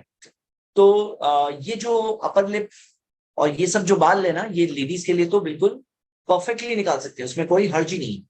یہ میں فتوا ایکچولی دے دیتا ہوں اس کا لنک دے دیتا ہوں تاکہ میں اپنے بلبوتے پہ نہیں کہہ رہا ہوں, اسکالرس کے بلبوتے کہہ رہا ہوں. جہاں تک سوال آئی بروز کا ہے, اس کے اندر بھی جو آئی بروز کے درمیان کا حصہ ہے وہ آئی برو میں شمار نہیں. ایک اور چیز یہاں یہ ہے, اور ہوتا کیا ہے کہ اس کے اندر میں نے ایک ویڈیو میں بتایا تھا کہ کس طرح سے جب آئی بروز کے بال پلک کرتے ہیں نا تو کتنے سارے اس میں پرابلمز ہوتے ہیں, ثابت شدہ, سائنٹیفکلی ثابت شدہ پرابلمس. اور ان میں سے ایک پرابلم یہ ہے کہ وہاں پر پھر ڈینس گروتھ آنے لگتی ہے, وہ بھی ایک پرابلم ہوتا ہے لوگوں کے لیے. ٹھیک ہے, جسٹ ٹو چیز اف یو الاؤ, تو مطلب یہ جو پرمیسیبل بالوں میں کیا وہ ہاتھوں کی ویکسین, پیروں کی ویکسین بھی آ جاتی ہے کر پرمیسیبل سکتے ہیں نا, کر سکتے ہیں, کر سکتے ہیں وہ تو permissible میں. اچھا. دوسرا کوشچن ہے زیادہ بہت ڈینجرس کوشچن ہے, خاص طور پہ آپ کے لیے اور میرے لیے بھی بہت ڈینجرس کوشچن ہے. وہ یہ ہے کہ عید کے وقت شرکرما بنانا اور کھانا بدعت ہے؟ دیکھیے کیسا ہے نا کہ اگر کوئی کہے کہ یہ شیر قورمہ پکانے میں بہت ثواب ملتا ہے, ہاں شیر قورمہ پکانے میں خاص یہ عبادتوں میں سے عبادت, نبی صلی اللہ علیہ وسلم نے کہا شیر قورمہ بناؤ, تو یہ ہو جائے گی بدعت.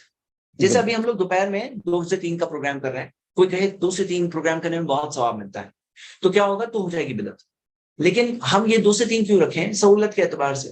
اب عید کا دن ہے, خوشی کا دن ہے, اگر کوئی اس میں سمجھتا ہے کہ عبادت میں سے ایک چیز ہے اور یہ کرنے میں خاص ایک عید کا کنیکشن ہے, تو نہیں, یہ دنیا میں الگ الگ جگہوں پہ جائیں گے, کہیں الگ الگ چیزیں بنتی ہیں, الگ الگ چیزیں بنتی ہیں, اس کا کوئی دین سے کنیکشن نہیں ہے, یہ بس خوشی سے کنیکشن ہے کہ ہم خوشی میں بنا رہے کوئی چیز. ہاں جی, اس کا دین اور عبادت سے کوئی کنیکشن نہیں. اگر کنیکشن جوڑیں گے تو ہو جائے گی غلط, اور کنیکشن نہیں جوڑیں گے تو بنا سکتے ہیں, کوئی حرج نہیں.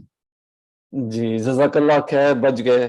اچھا, جو صبور ورڈ جو تھا, صبور, الصبور کچھ تھا, میں پھر بھی دیکھ نہیں پایا. الصبور ورڈ, ہاں ہاں الصبور, سکون کے لیے, انگزائٹی سے بچنے سے, غصے سے بچنے کے لیے. کوئی بھی نام اللہ کا پکار سکتے ہیں, یہ بیسک رول ہے. ہاں کوئی بھی نام اللہ کا پکار سکتے ہیں, لیکن اس کے اندر ایک بات یاد رکھنی چاہیے کہ ہم جو نام جو ہے اللہ تعالیٰ کے, وہ نام ثابت شدہ نام ہونا چاہیے. ہاں ایک منٹ رکیے, میں ذرا سرچ کر لیتا ہوں.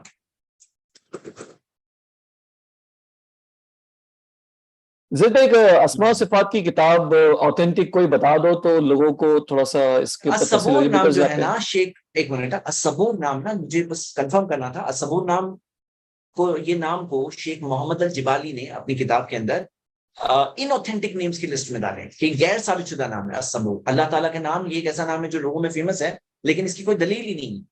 ہاں الصبور, تو اس کے بارے میں یہ بات ملتی ہے, یہی بات مجھے یاد آ رہی تھی لیکن میں جس کنفرم کرنے کے لیے رک رہا تھا. جی غیر ثابت شدہ ہے. ٹھیک ہے, ابھی ایک سوال رہ گیا, وہ والا حدیث کا, ادوا اور سما کا. ہاں ادوا کا بھی حدیث نا. جی تو اس کا بہت اچھا آنسر تھا. بس اوکے, چلو تب ایک سوال اور لے لیجیے, تب تک میں دیکھ رہا ہوں مجھے آنسر مل گیا. ہاں جی میں لیتا ہوں. کیا قرض لے کر زکوٰۃ دینا چاہیے؟ قرض لے کر زکوٰۃ دینا. ٹھیک ہے, مل گیا. دیکھیے ادوا جو ہے نا, اس میں ادوا کا مطلب یہ بات سمجھنا ہے کہ دیکھیے اسی حدیث میں, جو حدیث جو بھائی نے سوال پوچھا تھا, اسی حدیث میں لاس کیا ہے کہ کوئی لیپر سے اس طرح سے فرار ہو جس طرح سے تم شیر سے فرار ہوتے ہو, یعنی کہ ذریعہ اختیار کرو. یعنی کہ یہ نہیں کہا گیا کہ ارے اللہ ہے نا بچانے والا, ہاں تو مجھے کچھ نہیں ہوگا, تو ویسا نہیں ہے. یہ میں سوال دیکھ لوں ان کا جو حدیث جو انہوں نے بتایا تھا, اس کے لاسٹ حصے میں کہ لیپریسی والے پیشنٹ سے اس طرح سے دور رہو جس طرح سے شیر سے بھاگتے ہو. ہاں اب یہاں پہ تو فرسٹ حصے میں جو دیا ہے لا ادوا, اس کا کیا مطلب ہے کہ کوئی ادوا نہیں ہے. اس کا کیا مطلب ہے؟ اس کا مطلب یہ ہے کہ اللہ کی مرضی سے ہی کوئی بیماری پھیلتی ہے. کوئی بیماری جو پھیلتی ہے اللہ کی مرضی سے پھیلتی ہے, اور حقیقت یہ ہے کہ بہت ساری ایسی بیماریاں ہیں جو کنٹیجس ہوتی ہے, ڈینجرس ہوتی ہے, اور جو وداؤٹ ریزن ڈسپیئر ہو جاتی ہے. اللہ کی مرضی ہوتی ہے وہ نہیں اسپریڈ ہوتی, اور کوئی چیز ہے جس کو اسپریڈ ہونا تھا اسپریڈ ہوگی. لیکن اس کا مطلب یہ نہیں کہ ہم لوگ کچھ نہیں کریں گے. موت آتی ہے اللہ کی مرضی سے آتی ہے, اس کا مطلب یہ نہیں کہ کوئی انسان مرڈر کر دے کسی اور کا, کہ نہیں موت تو اللہ کی مرضی سے آتی ہے. تو مرڈر کرنا غلط ہے. اگر کوئی بیماری والی علاقے اس میں جانا یا وہاں سے باہر نکلنا غلط ہے, وہ منع ہے. لیکن بیماری ہوگی تو اللہ کی مرضی سے ہی ہوگی, اللہ کی مرضی سے ہوگی. یہ بات پر ہمیں ایمان رکھنا چاہیے ہمارا. ٹھیک, چلو سب آنسرز کور ہو گئے جو مجھے کور کرنا تھا. کہ فنش شکیل بھائی, ہے کوشچنز ہیں بہت سارے. سوال پھر سے آیا, صبور کا ذکر صحیح ہے نہیں ہے؟ نہیں صحیح ہے. کیوں نہیں صحیح؟ کیونکہ نام صبور ہی ثابت شدہ نہیں. تو آپ کیا کریے, اللہ کے ثابت شدہ جو نام ہے, جیسے تفسیر السادی میں دیا ہوا ہے امام السادی نے, محمد بن عبد الرحمن السادی, یا محمد الجبالی نے اپنی کتاب پریشیس پاؤٹس کے اندر یہ بک کے پورے ناموں کی لسٹ دی ہے جو ثابت شدہ نام ہے. ان ناموں میں سے کوئی نام کا ذکر کریے انشاءاللہ جو ثابت شدہ ہو. ہاں جی. یا آئی پلس ٹی وی پہ ایک پروگرام ہے اللہ کے اسماء و صفات, اس میں آپ دیکھ سکتے ہیں. ہاں جی. شیخ نور الحسن مدنی کا پروگرام یہ. چلیے یہیں پینڈ کرتے ہیں. سبحانک اللہم و بحمدک واشہد ان لا الہ الا انت استغفرک و اتوب الیک. وتوب الیک. جزاک اللہ خیر. بارک اللہ فیکم. السلام علیکم اسٹوڈنٹس. ہم ابھی چلتے ہیں ہمارے پروگرام کے نیکسٹ سیکشن پہ, اور وہ ہے ہمارا قرآن کوئز سیکشن. اینڈ جزاک اللہ خیر زید بھائی and everybody. In meantime جو ہمارے اسٹوڈنٹس یوٹیوب پہ دیکھ رہے ہیں, ہم آپ کو انوائٹ کرتے ہیں کہ آپ زوم پہ آئے, اور زوم پہ آ کے آپ اس قرآن کوئز کے سیکشنز کو بھی آپ انجوائے کر سکتے ہیں. اینڈ رہی بات, اچھا